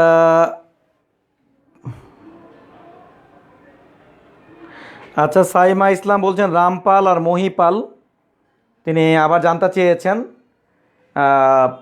রামপাল তিনি মূলত দিনাজপুরের রামসাগরে দিঘি খনন করেছিলেন রামপাল, আর ছিলেন দ্বিতীয় মহিপাল। তার আমলে রাজশাহীতে কৈবর্ত বিদ্রোহ হয়েছিল। কৈবর্ত মানে হচ্ছে সাধারণ জনগণের সাথে বিদ্রোহ, জেলে, শ্রমিক, কামার, কুমার এই ধরনের মানুষের সাথে তাদের একটা বিদ্রোহ হয়েছিল, সেটির নাম হচ্ছে কৈবর্ত বিদ্রোহ। আচ্ছা, আমরা প্রাচীনকাল পড়ে ফেললাম, এখন আমরা মধ্যযুগ পড়ব। মধ্যযুগ, তো মধ্যযুগটা একটু বোঝার আছে, এগুলো পড়াগুলো খুব সহজে হয় না। মধ্যযুগ থেকে একটু সিকোয়েন্স দরকার হয়, ঠিক আছে?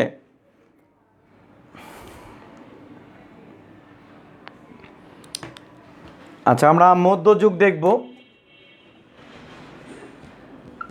মধ্যযুগ এটি শুরু হয়েছিল 1204 থেকে, আর এটি শেষ হয় 1757 সালে, মানে পলাশী যুদ্ধের মাধ্যমে এটি শেষ হয়ে যায়। তো মধ্যযুগকে আমরা মূলত দুটো ভাগে ভাগ করতে পারি, একটি হচ্ছে প্রাক মধ্যযুগ, প্রাক মধ্যযুগ। আচ্ছা, আরেকটি আমরা ভাগ করতে পারি মূল মধ্যযুগ, মূল মধ্যযুগ, মূল মধ্যযুগ। মানে প্রাক মধ্যযুগ মানে কি, যেমন ধরেন শীত অগ্রহায়ণ পৌষ মাসে হয়, তার আগেই কার্তিক মাসেই শীত শীত শীত লাগে, এটি হচ্ছে আমরা প্রাক শীত বলতে পারি। বিসিএস পরীক্ষা কি হবে, মার্চ মাসে হবে, এখন থেকে বিসিএসের একটা কি মানে হাইপ চলছে, এটা হচ্ছে প্রাক। তো আমরা মধ্যযুগটাকে, একটা হচ্ছে প্রাক মধ্যযুগ, এখানে আপনারা পাবেন যারা আসছিল। এক নাম্বার হচ্ছে মুহাম্মদ বিন কাসিম, মুহাম্মদ বিন কাসিম। তারপরে আসছিলেন সুলতান মাহমুদ, সুলতান মাহমুদ। সর্বশেষ এখানে আমরা পেয়েছিলাম মোহাম্মদ ঘুরি, মুহাম্মদ ঘুরি পেয়েছিলাম। আচ্ছা, মূল মধ্যযুগটা আমরা এইভাবে পেতে পারি, একটি হচ্ছে ভারতে মধ্যযুগ, ভারতে মধ্যযুগ, আরেকটা হচ্ছে বাংলায় মধ্যযুগ, বাংলায় মধ্যযুগ। তো ভারতের মধ্যযুগটা আমরা পেয়েছিলাম, এখানে একটি সাম্রাজ্য পেয়েছিলাম, সেটা হচ্ছে দিল্লি সালতানাত, দিল্লি সালতানাত, সালতানাত। দিল্লি সালতানাতের পরে আমরা পেয়েছিলাম মুঘল আমল, মুঘল আমল পেয়েছিলাম, মুঘল আমল। আর বাংলায় মধ্যযুগটা শুরু হয়েছিল বখতিয়ার খলজির মাধ্যমে, বখতিয়ার খলজি এর মাধ্যমে বাংলায় মধ্যযুগের যাত্রা শুরু হলো। তারপরে আমরা এখানে পাইলাম স্বাধীন সুলতানি আমল, স্বাধীন সুলতানি আমল পাইলাম। স্বাধীন সুলতানি আমলের পরে আমাদের এই মধ্যযুগে হয়েছিল 12 ভূঁইয়াদের উত্থান হয়েছিল, যে 12 ভূঁইয়া পেয়েছি।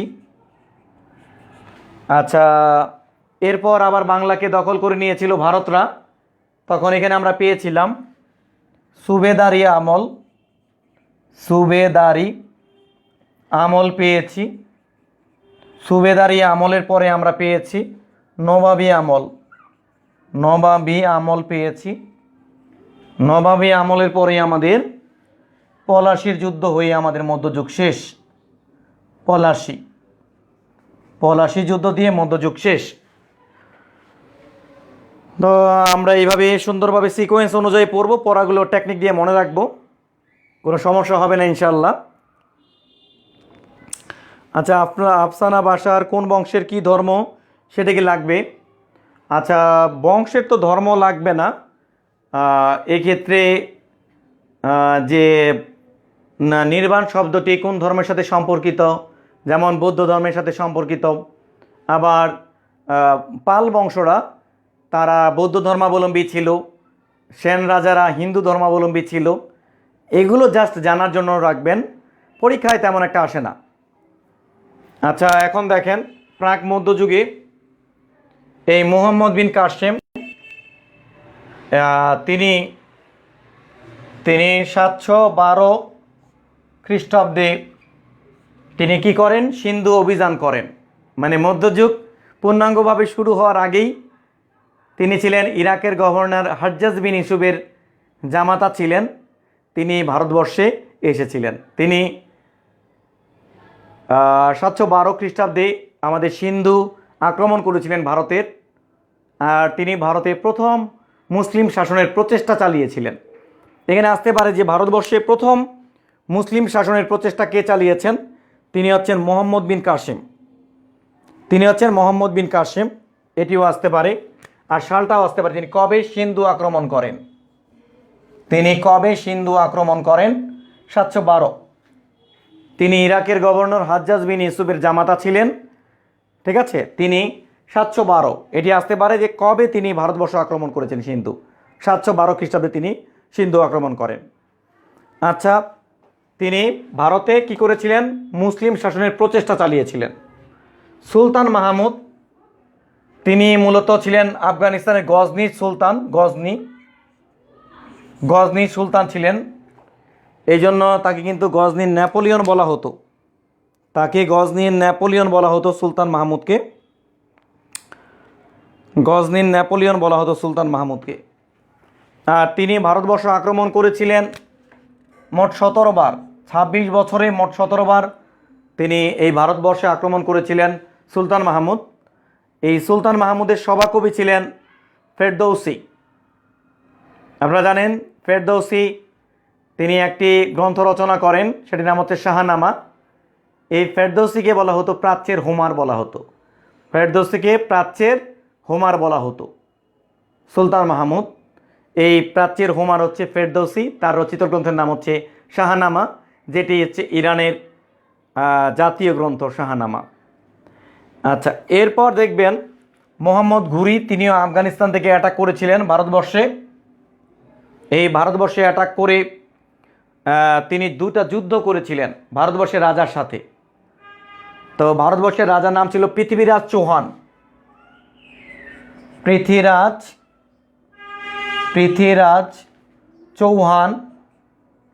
এই পৃথ্বীরাজ চৌহানের সাথে 2টি যুদ্ধ করেছিলেন এই মোহাম্মদ ঘুরি। এটাকে বলা হয় তরাইনের যুদ্ধ।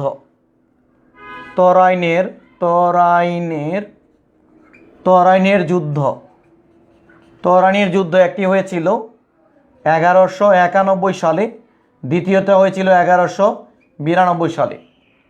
1191 সালের যুদ্ধে মোহাম্মদ ঘুরি পরাজিত হয়েছিলেন। আর 92টাতে জয়লাভ করে তিনি কি করেন? এই ভারতবর্ষে স্থায়ীভাবে মুসলিম শাসন প্রতিষ্ঠা করেন। তো বন্ধুরা একটু কমেন্টের মাধ্যমে জানিয়ে দেন। আমাদের সাথে অনেক বন্ধুরা যুক্ত হয়েছে। আমাদের সাথে আছে আবির আহমেদ আছেন, আমাদের সাথে আছেন তাহিরা রহমান আছেন, আমাদের সাইমা ইসলাম নিপা আছেন।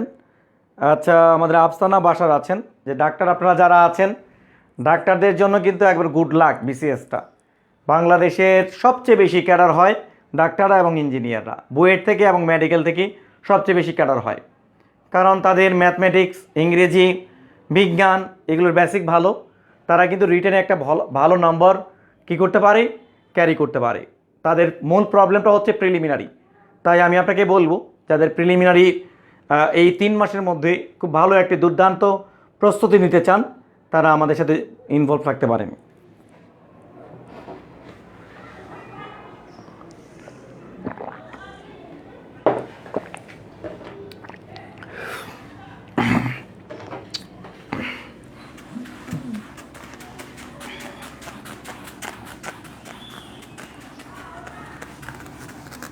আচ্ছা, এরপর ভারতের মধ্যযুগ।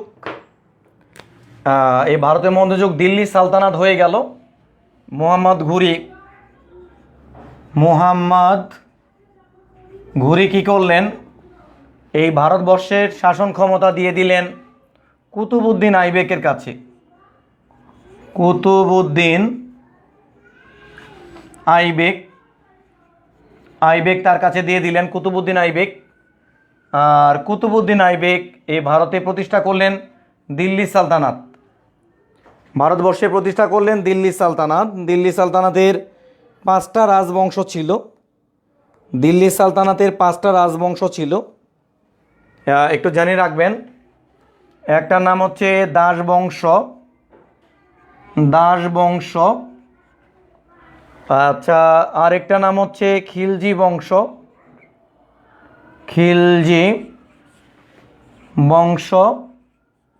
আচ্ছা, আরেকটি নাম হচ্ছে তুগলক বংশ। আর আরেকটার নাম হচ্ছে সৈয়দ বংশ। আর আরেকটি নাম হচ্ছে লোদি বংশ। তো এখান থেকে তেমন একটা প্রশ্ন হয় না। এখান থেকে আমি একটু বলে দিচ্ছি, আপনারা একটু পড়বেন। আর এইভাবে ইতিহাস ভিত্তিক বিস্তারিত পড়ার জন্য আপনারা যারা আমাকে নক করেন যে স্যার সাধারণ জ্ঞানের জন্য কোন বইটি পড়ব, বিস্তারিত পড়ার জন্য আপনারা এই বইটি দেখতে পারেন। এই বইটির নাম হচ্ছে উৎকর্ষ বাংলাদেশ বিষয়াবলী। এই বইটিতে বিস্তারিত দেয়া আছে, আপনাদের যতটুকু দরকার আমরা সেইভাবেই দিচ্ছি। যারা একদম ঘটনা আকারে পড়তে চান তারা বইটি দেখতে পারেন।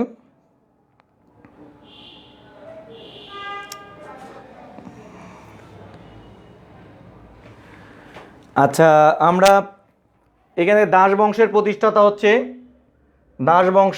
এর প্রতিষ্ঠাতা হচ্ছে কুতুবউদ্দিন আইবেক। দাস বংশের প্রতিষ্ঠাতা নাম হচ্ছে কুতুবউদ্দিন আইবেক, এটি মনে রাখবেন। আর দাস বংশের অন্যতম আরেকজন শাসক ছিলেন, তার নাম হচ্ছে শামসুদ্দিন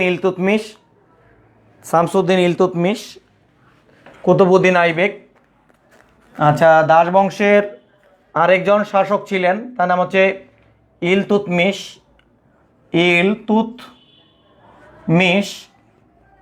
আচ্ছা, তিনি ভারতবর্ষে কী করেছিলেন? তিনি ভারতবর্ষে মুদ্রা ব্যবস্থা প্রবর্তন করেন। প্রথম ধাতব মুদ্রার প্রবর্তন করেন। ধাতব মুদ্রা প্রবর্তন করেন দাস বংশের ইলতুৎমিশ। যদি বলে ভারতবর্ষে ধাতব মুদ্রার প্রবর্তন করেন কে? তিনি হচ্ছেন শামসুদ্দিন ইলতুৎমিশ। আচ্ছা, এরপরে আমরা দেখব খলজি বংশ থেকে আপনারা একজন শাসক পড়বেন, তার নাম হচ্ছে আলাউদ্দিন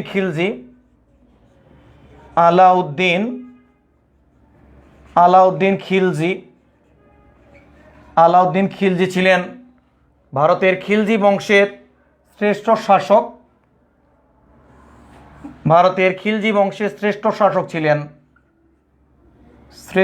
শাসক ছিলেন আলাউদ্দিন খিলজি। মানে মুসলমানদের মধ্যে তিনি প্রথম একদম দক্ষিণ ভারত জয় করেছিলেন, তামিলনাড়ু পর্যন্ত জয়লাভ করেছিলেন। তিনি হচ্ছেন আলাউদ্দিন খিলজি। আচ্ছা, তুগলক বংশ থেকে একজন শাসকের নাম পড়বেন, এখান থেকে প্রশ্ন হয়। তার নাম হচ্ছে মুহাম্মদ বিন তুগলক। মুহাম্মদ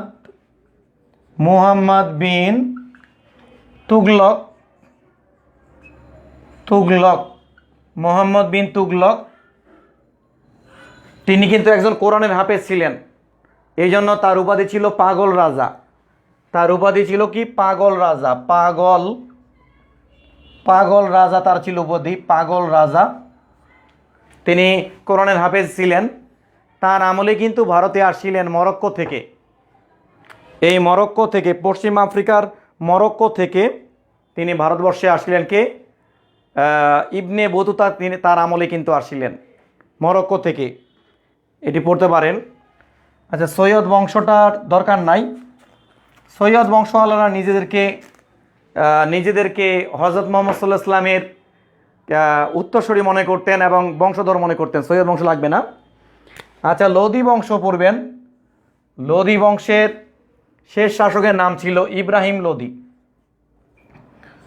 ইব্রাহিম লোদি। লোদি বংশের শেষ শাসকের নাম হচ্ছে ইব্রাহিম লোদি। তার সাথে বাবরের একটা যুদ্ধ হয়, এটির নাম হচ্ছে প্রথম পানিপথের যুদ্ধ। তার সাথে বাবরের একটা যুদ্ধ হয়, এটির নাম হচ্ছে প্রথম পানিপথের যুদ্ধ। প্রথম পানিপথের যুদ্ধ এটি হয়েছিল 1526 সালে হয়েছিল, প্রথম পানিপথের যুদ্ধ। এই যুদ্ধে বাবর ইব্রাহিম লোদিকে পরাজিত করেন। বাবর ইব্রাহিম লোদিকে পরাজিত করে কি করেন? ইব্রাহিম লোদিকে পরাজিত করে ভারতের মুঘল আমল প্রতিষ্ঠা করেন। এই ভারতে মুঘল আমল প্রতিষ্ঠা করেন।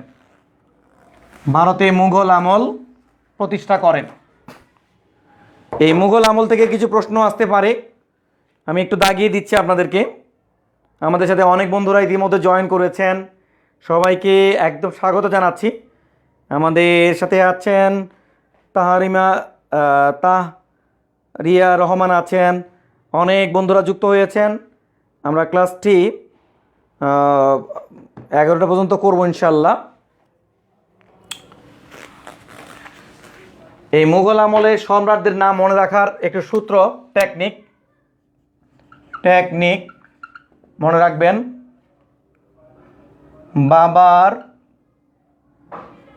বাবার হইল একবার জ্বর, সারিল ঔষধে। এই সম্রাটগুলো পড়লেই আপনাদের জন্য যথেষ্ট, আর লাগবে না। আচ্ছা, বাবর মানে হচ্ছে, এক নম্বর হচ্ছে বাবর। আচ্ছা, 2 নম্বর হচ্ছে হইল মানে হচ্ছে হুমায়ুন। একবার মানে হচ্ছে আকবর। জ্বর মানে হচ্ছে জাহাঙ্গীর।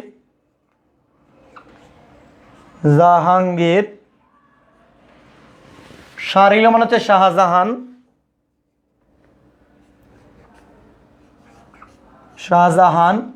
আর ঔষধে মানে হচ্ছে আওরঙ্গজেব।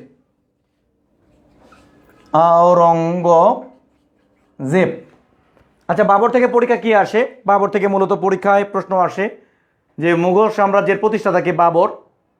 ঠিক আছে, এই বাবরের কিন্তু একটা আত্মজীবনী ছিল। পরীক্ষায় আসতে পারে যে কোন মুঘল সম্রাটের আত্মজীবনী ছিল, সেটা হচ্ছে বাবর। তার আত্মজীবনের নাম হচ্ছে তুজুকি বাবর।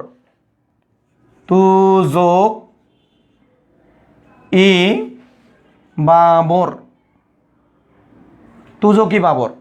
মুঘল সাম্রাজ্যের প্রতিষ্ঠাতার নাম হচ্ছে বাবর, আর বাবরের আত্মজীবনীর নাম হচ্ছে তুজুকি বাবর। আচ্ছা, এখান থেকে আর দরকার নাই। হুমায়ুন কি করেছেন? তিনি বাংলার নাম দিয়েছিলেন জান্নাতাবাদ।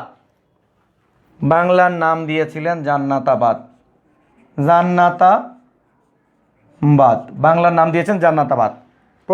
পরীক্ষা প্রশ্ন থাকতে পারে যে কোন মুঘল সম্রাট বাংলার নাম দিয়েছিলেন জান্নাতাবাদ? তিনি হচ্ছেন সম্রাট হুমায়ুন।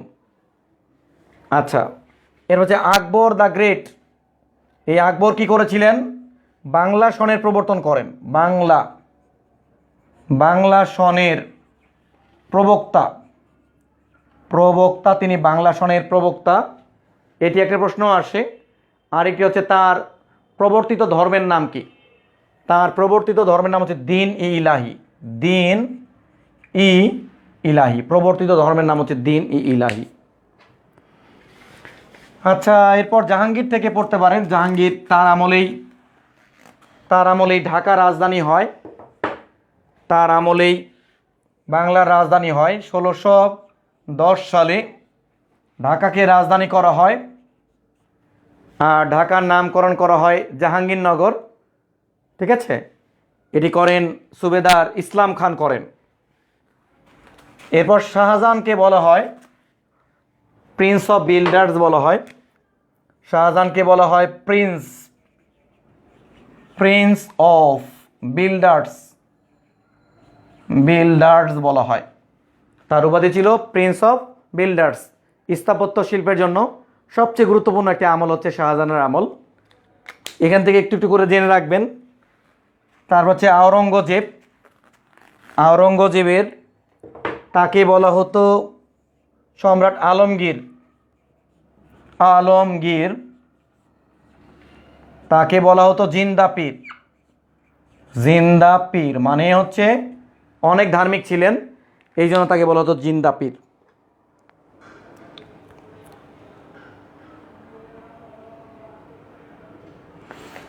আচ্ছা, এদিক থেকে আর দরকার হবে না, আমরা বাংলায় মধ্যযুগটা একটু দেখব। বাংলায় মধ্যযুগ বখতিয়ার খলজি, ইখতিয়ার উদ্দিন বখতিয়ার খলজিটা পড়বেন। তিনি মূলত 1204 সালে লক্ষণ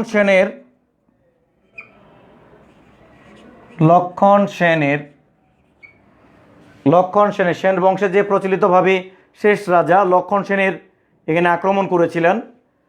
তার আক্রমণের মাধ্যমে বাংলা কি হয়েছিল? সেন বংশের বিলুপ্ত হয়েছিল, আর মধ্যযুগের সূচনা হয়েছিল বখতিয়ার খলজির মাধ্যমে। আচ্ছা, এরপর এখান থেকে দেখবেন এই বাংলাটা তখনও কিন্তু ভারতের দিল্লির অধীনেই ছিল। এই বাংলাটা ভারতের দিল্লির অধীনে ছিল। তো এই বাংলা থেকে পুরোপুরি মুক্ত হয়ে যায়, 200 বছর স্বাধীন থাকে বাংলা। এটি হচ্ছে স্বাধীন সুলতানি আমল। এখান থেকে পড়বেন স্বাধীন সুলতানি আমলটা পড়বেন, স্বাধীন সুলতানি আমল। এটি হচ্ছে 1338 থেকে 1538। এই 200 বছর বাংলা পুরোপুরি স্বাধীন ছিল, দিল্লির অধীনে ছিল না। আর এই স্বাধীন সুলতানি আমলের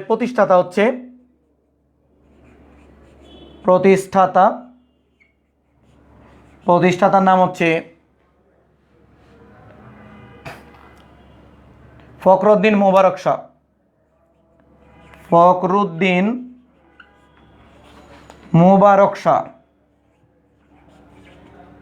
মোবারক শাহ মানে তিনি সোনারগাঁয়ে কি করেছিলেন?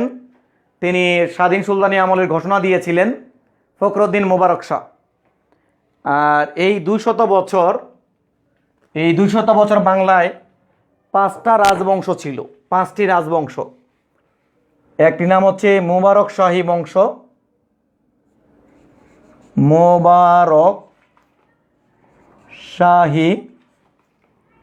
বংশ, আরেকটি হচ্ছে ইলিয়াস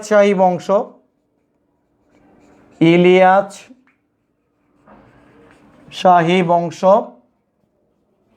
একজন হিন্দু রাজা নিয়েছিলেন, তার হচ্ছে রাজা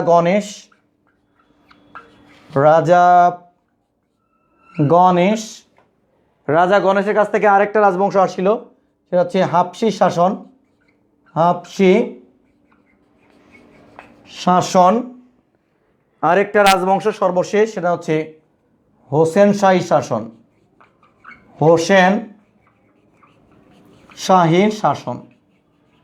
আচ্ছা, আচ্ছা, আপনারা আমাকে একটু কমেন্টের মাধ্যমে জানিয়ে দিন যে ক্লাস আপনারা বুঝতে পারছেন কি না। আচ্ছা, ডক্টর জাহিদ আনোয়ার স্যার, ঢাকাকে রাজধানী করছে সম্রাট জাহাঙ্গীরের আমলে করা হয়েছে 1610 সালে। সম্রাট জাহাঙ্গীরের যে সুবেদার ছিলেন এই বাংলার জন্য, তার নাম হচ্ছে সুবেদার ইসলাম খান, তিনি করেছিলেন। আর ঢাকার নামকরণ করা হয়েছিল জাহাঙ্গীরনগর। খেয়াল করুন,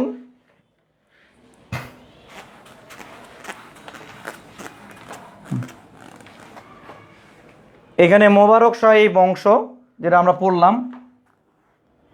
আচ্ছা, ইলিয়াস শাহী বংশ থেকে একজনের নাম পড়বেন, তার নাম হচ্ছে শামসুদ্দিন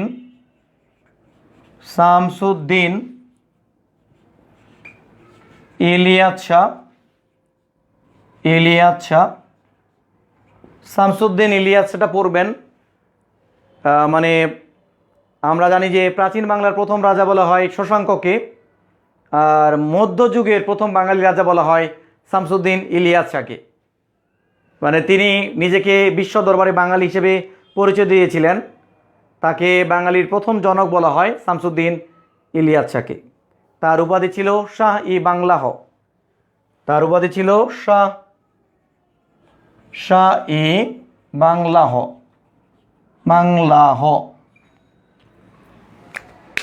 আচ্ছা, রাজা গণেশের দরকার নাই, আর হাফসিরও দরকার নাই। এখান থেকে হোসেন শাহী আমল থেকে আপনারা পড়বেন। হোসেন শাহী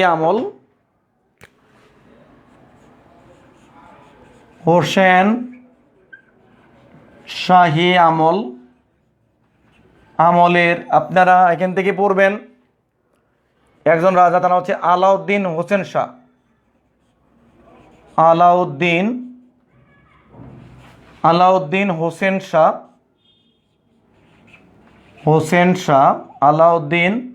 হোসেন শাহ, এখান থেকে পড়বেন আলাউদ্দিন হোসেন শাহ। যে বিষয়টা পড়বেন আলাউদ্দিন হোসেন শাহ থেকে, তাকে কিন্তু তার আমলটা মুঘল আমলে, তার আমলটা হচ্ছে বাংলায় মুঘল আমলের স্বর্ণযুগ ছিল।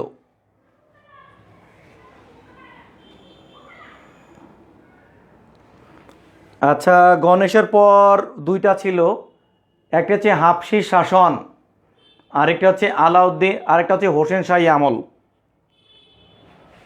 আচ্ছা, আমাদের ডক্টর নওশিন রুমকি বুঝতে পারছি ভাইয়া, অনেক ধন্যবাদ নওশিনকে। আলাউদ্দিন হোসেন শাহ, তার আমলটা ছিল বাংলায় মুঘল আমলের, বাংলায় সুলতানি আমলের স্বর্ণযুগ বলা হয়।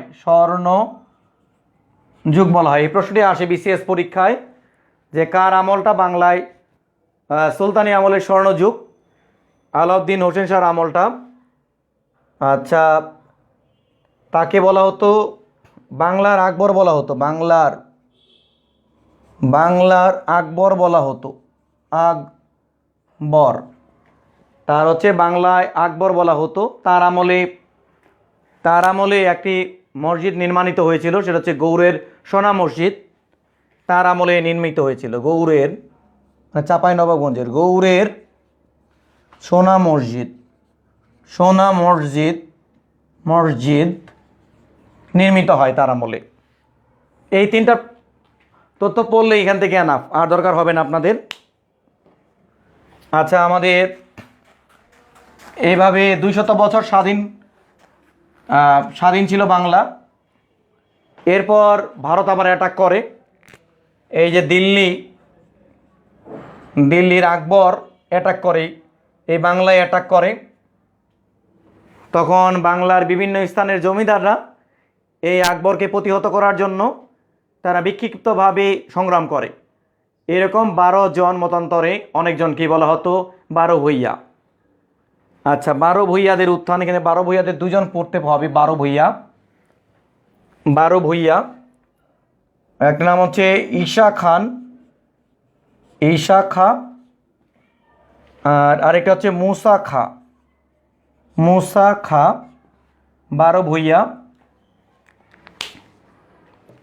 তো ঈসা খাঁর রাজধানীটা ছিল নারায়ণগঞ্জের সোনারগাঁয়ে। সোনারগাঁয়ে ছিল তার রাজধানী। তার উপাধি ছিল মসনদ, মসনদ ই আলা। তার উপাধি ছিল মসনদ ই আলা। তিনি তার রাজধানী করেছিলেন নারায়ণগঞ্জে, সোনারগাঁয়ে করেছিলেন রাজধানী। আর মুসা খাঁ, এই ঈসা খাঁ মারা গেলে মুসা খান আসে।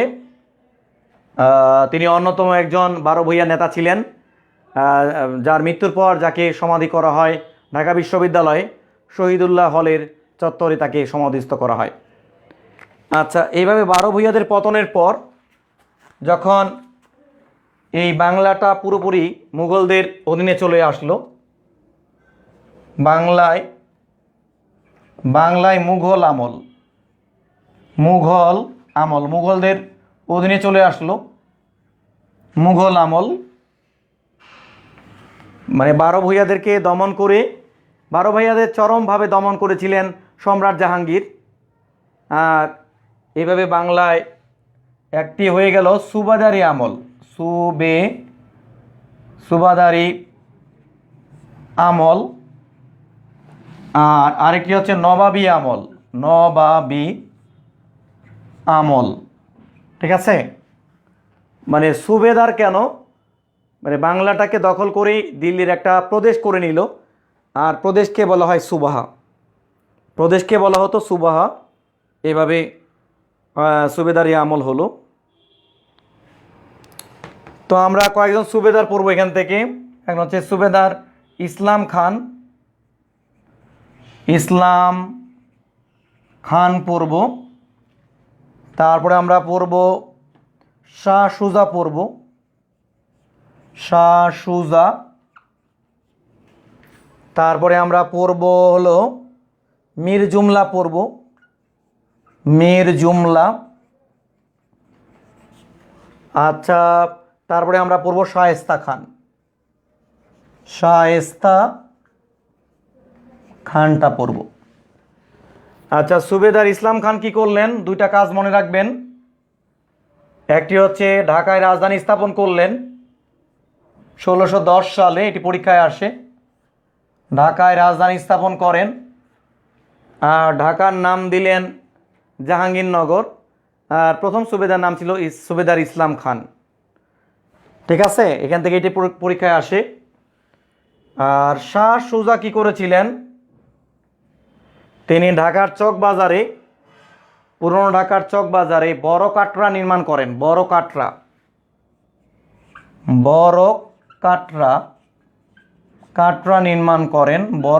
নির্মাণ করেন। ঢাকার চকবাজারে তিনি বড় কাটরা নির্মাণ করেন। এখন আপনারা হয়তো বলতে পারেন, স্যার কাটরা কি? ভাইয়া কাটরা কি? কাটরা হলো সরাইখানা বা মুসাফিররা আসে যেখানে একটু বিনোদন নেওয়া হয়, সেটাকে বলা হয় কাটরা। আচ্ছা, মীর জুমলা কি করেন? মীর জুমলা তিনি করেন ঢাকা গেট নির্মাণ করেন। ঢাকা গেট নির্মাণ করেন। দেখবেন ঢাকা বিশ্ববিদ্যালয়ের দয়াল চত্বরের এখানে আছে ঢাকা গেট, তিনি নির্মাণ করেন। আচ্ছা, শায়েস্তা খান তিনি বাংলায় অনেক স্থাপত্য নির্মাণ করেছিলেন। শায়েস্তা খান, ঠিক আছে, তার আমলকে বাংলার মুঘল আমলের স্বর্ণযুগ বলা হয়। তার আমলকে বাংলায় মুঘল আমলের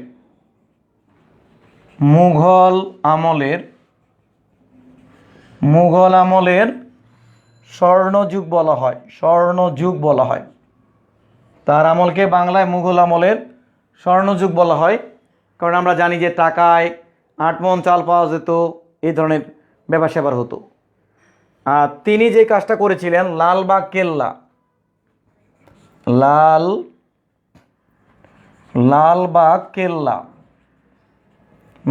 কেল্লার কাজ করেছিলেন। তো লালবাগের কেল্লার কাজটা মূলত শাহজাদা আজম শুরু করেছিল। আওরঙ্গজেবের পুত্র শাহজাদা আজম শুরু করেছিল।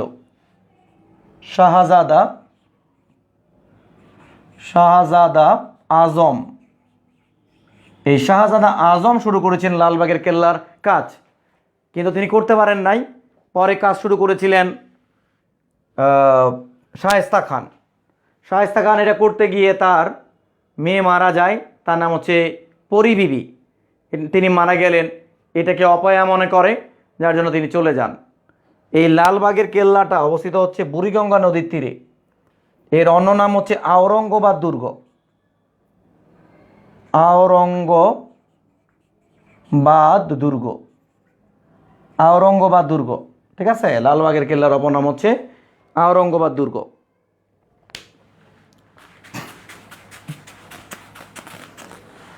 আচ্ছা, নবাবী আমল থেকে আপনাদের কয়েকজন নবাব পড়তে হবে। নবাবী আমল থেকে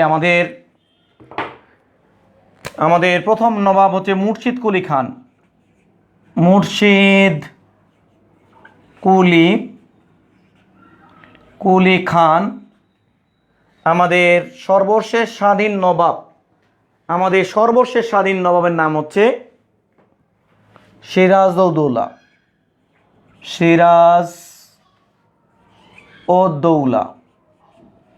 দৌলা। আচ্ছা, সিরাজউদ্দৌলার পর যদি বলে বাংলার শেষ নবাবের নাম কি, স্বাধীন না, বাংলার শেষ নবাবের নাম হচ্ছে নিজামউদ্দৌলা। এটা পরে আসতেছি। এই মুর্শিদ কুলি খান কি করেন, তিনি 1717 সালে ঢাকা থেকে রাজধানীটা নিয়ে যান মুর্শিদাবাদে তিনি নিয়ে যান। আর মুর্শিদ কুলি খানের একটা উপাধি ছিল, তিনি কর বিশেষজ্ঞ ছিলেন, রাজস্ব আদায় করতে পারতেন খুব ভালো। তার উপাধির নাম হচ্ছিল করতলব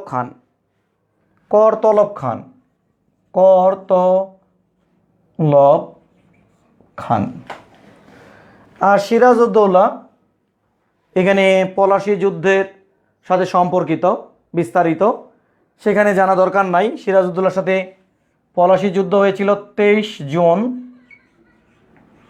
1757 সালে। ইংরেজ সেনাপতি লর্ড ক্লাইভ এর সাথে পলাশী যুদ্ধ হয়েছিল।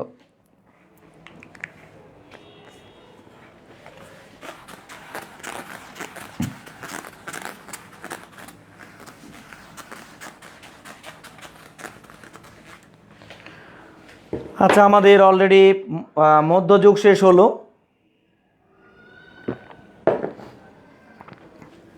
আচ্ছা, এই পর্যন্ত আপনারা বুঝতে পেরেছেন কি না আমরা আধুনিক যুগ নিয়ে কথা বলবো। আধুনিক যুগ থেকে আমরা যে প্রশ্নগুলো আসে আপনাদেরকে একটু জানিয়ে দেব। আধুনিক যুগ,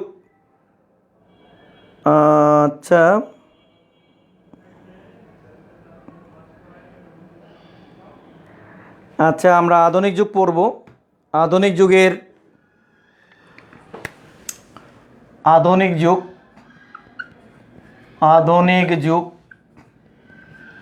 এটি হচ্ছে 1757 থেকে শুরু করে 1947 পর্যন্ত আমরা পড়ব আধুনিক যুগ। আমি একটু সাজিয়ে নিচ্ছি কি কি পড়ব।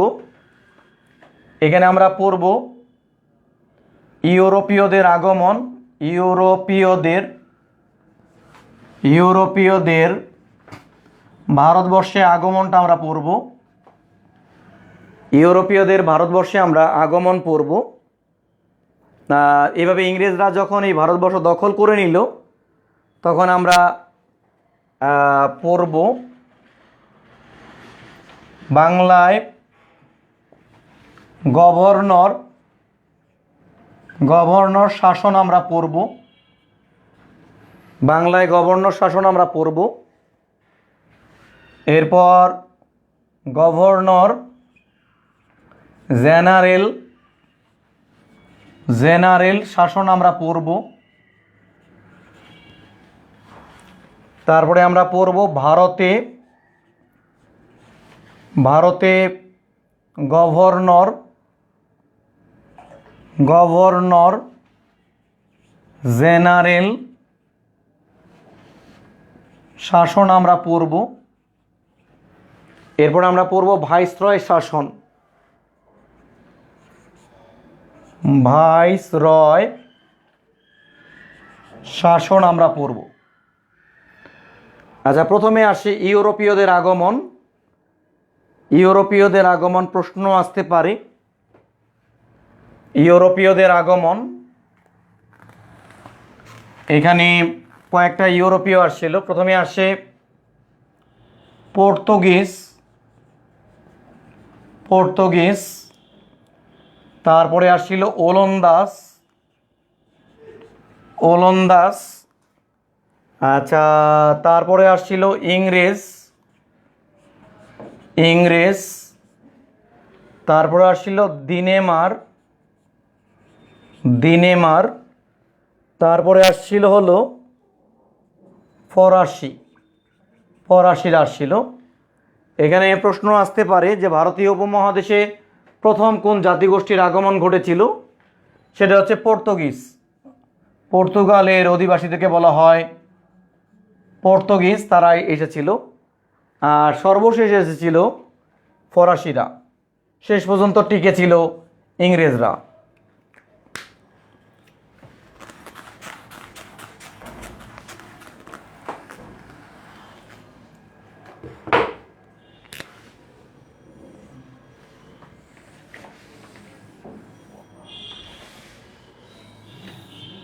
আমরা এখন পড়ব বাংলায় গভর্নর শাসন। কয়েকজন গভর্নর পড়বেন।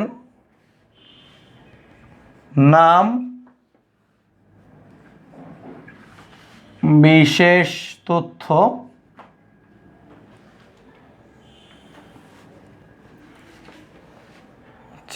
Lord Clive.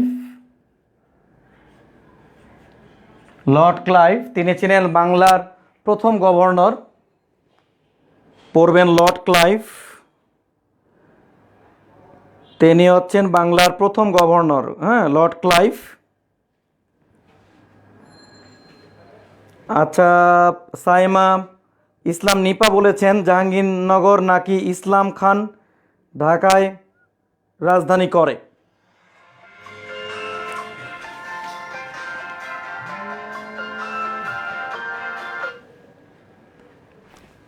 আচ্ছা, জাহাঙ্গীর নাকি ইসলাম খান ঢাকায় রাজধানী করে? জাহাঙ্গীরের আমলে, সম্রাট জাহাঙ্গীরের আমলে সুবেদার ইসলাম খান ঢাকায় রাজধানী স্থাপন করেন। ঠিক আছে, ঢাকায় তিনি রাজধানী স্থাপন করেন, সুবেদার ইসলাম খান, কিন্তু নাম রাখা হয়েছিল জাহাঙ্গীরনগর। ওকে। আচ্ছা, এখান থেকে লর্ড ক্লাইভ তিনি হচ্ছেন বাংলার প্রথম গভর্নর। বাংলার প্রথম গভর্নর, এটি পড়বেন। আরেকটা পড়বেন,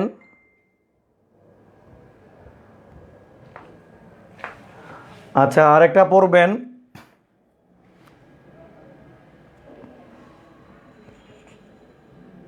লর্ড কার্টিয়ার। লর্ড কার্টিয়ার থেকে পড়বেন। তার আমলেই বাংলায় দুর্ভিক্ষ হয়েছিল, তার আমলে বাংলায় দুর্ভিক্ষ হয়েছিল। ইংরেজিতে হচ্ছে 1770 সালে, আর বাংলায় হচ্ছে 1176 সালে। এই জন্য এটাকে বলা হয় 76-এর মন্বন্তর বলা হয়। আর এখান থেকে আরেকজন পড়বেন Lord Lord Hastings. Lord Hastings, Warren Hastings, তিনি ভারতবর্ষের প্রথম রাজস্ব বোর্ড স্থাপন করেন। রাজস্ব বোর্ড স্থাপন করেন।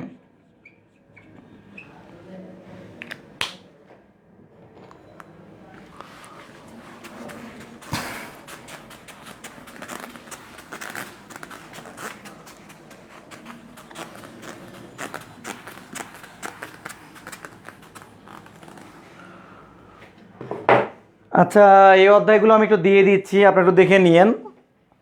আর এখান থেকে আপনারা একটু পড়ে নেবেন। বঙ্গভঙ্গটা পড়বেন, বঙ্গভঙ্গ।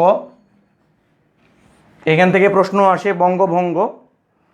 আর এখান থেকে আসে ভারতীয় কংগ্রেস, ভারতীয় কংগ্রেসটা পড়বেন। আর এখান থেকে পড়বেন লাহোর প্রস্তাব, লাহোর প্রস্তাব। ঠিক আছে, এই কয়েকটা পড়লেই আধুনিক যুগ থেকে কমন থাকবে। আর যারা আমি যেভাবে ক্লাসটা নিলাম, এটা মূলত আমার এই বই থেকে ক্লাসটা নিয়েছি। এই যে বাংলাদেশ বিষয়াবলীর উপর বইটি, আপনারা চাইলে এই বইটি নিতে পারেন। বইটির নাম আমি একটু বলে দিচ্ছি। বইটির নাম হচ্ছে উৎকর্ষ, উৎকর্ষ বাংলাদেশ, বাংলাদেশ বিষয়াবলী। এইটা ধরে ধরে আমি ইনশাল্লাহ পড়াবো।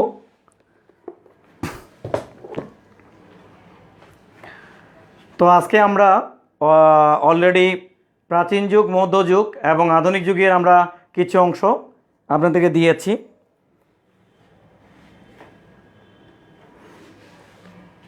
আপনারা যারা 3 মাসের মধ্যে ভালো একটা প্রিলিমিনারি প্রস্তুতি নিতে যাচ্ছেন, তারা ইনশাআল্লাহ আমাদের সাথে এনরোল করতে পারেন। আমরা আপনাদেরকে টপিক ধরে ধরে জিনিসগুলো বুঝিয়ে দেব এবং পর্যাপ্ত প্র্যাকটিসের জন্য এই 90 দিনের মধ্যে আমরা আপনাদের পরীক্ষা নিয়ে আপনাদের 45তম বিসিএস প্রিলিমিনারির জন্য আমরা আপনাদেরকে প্রস্তুত করে দেব ইনশাআল্লাহ। যারা আপনারা অ্যাডমিশন নিতে আগ্রহী, আমাদের পেজে অথবা আমাদের নম্বরে আপনারা কল করবেন।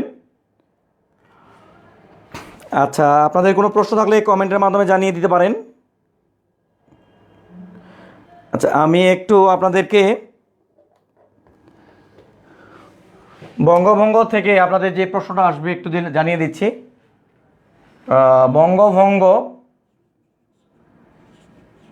বঙ্গভঙ্গ হয়েছিল 1905 সালে লর্ড কার্জনের আমলে।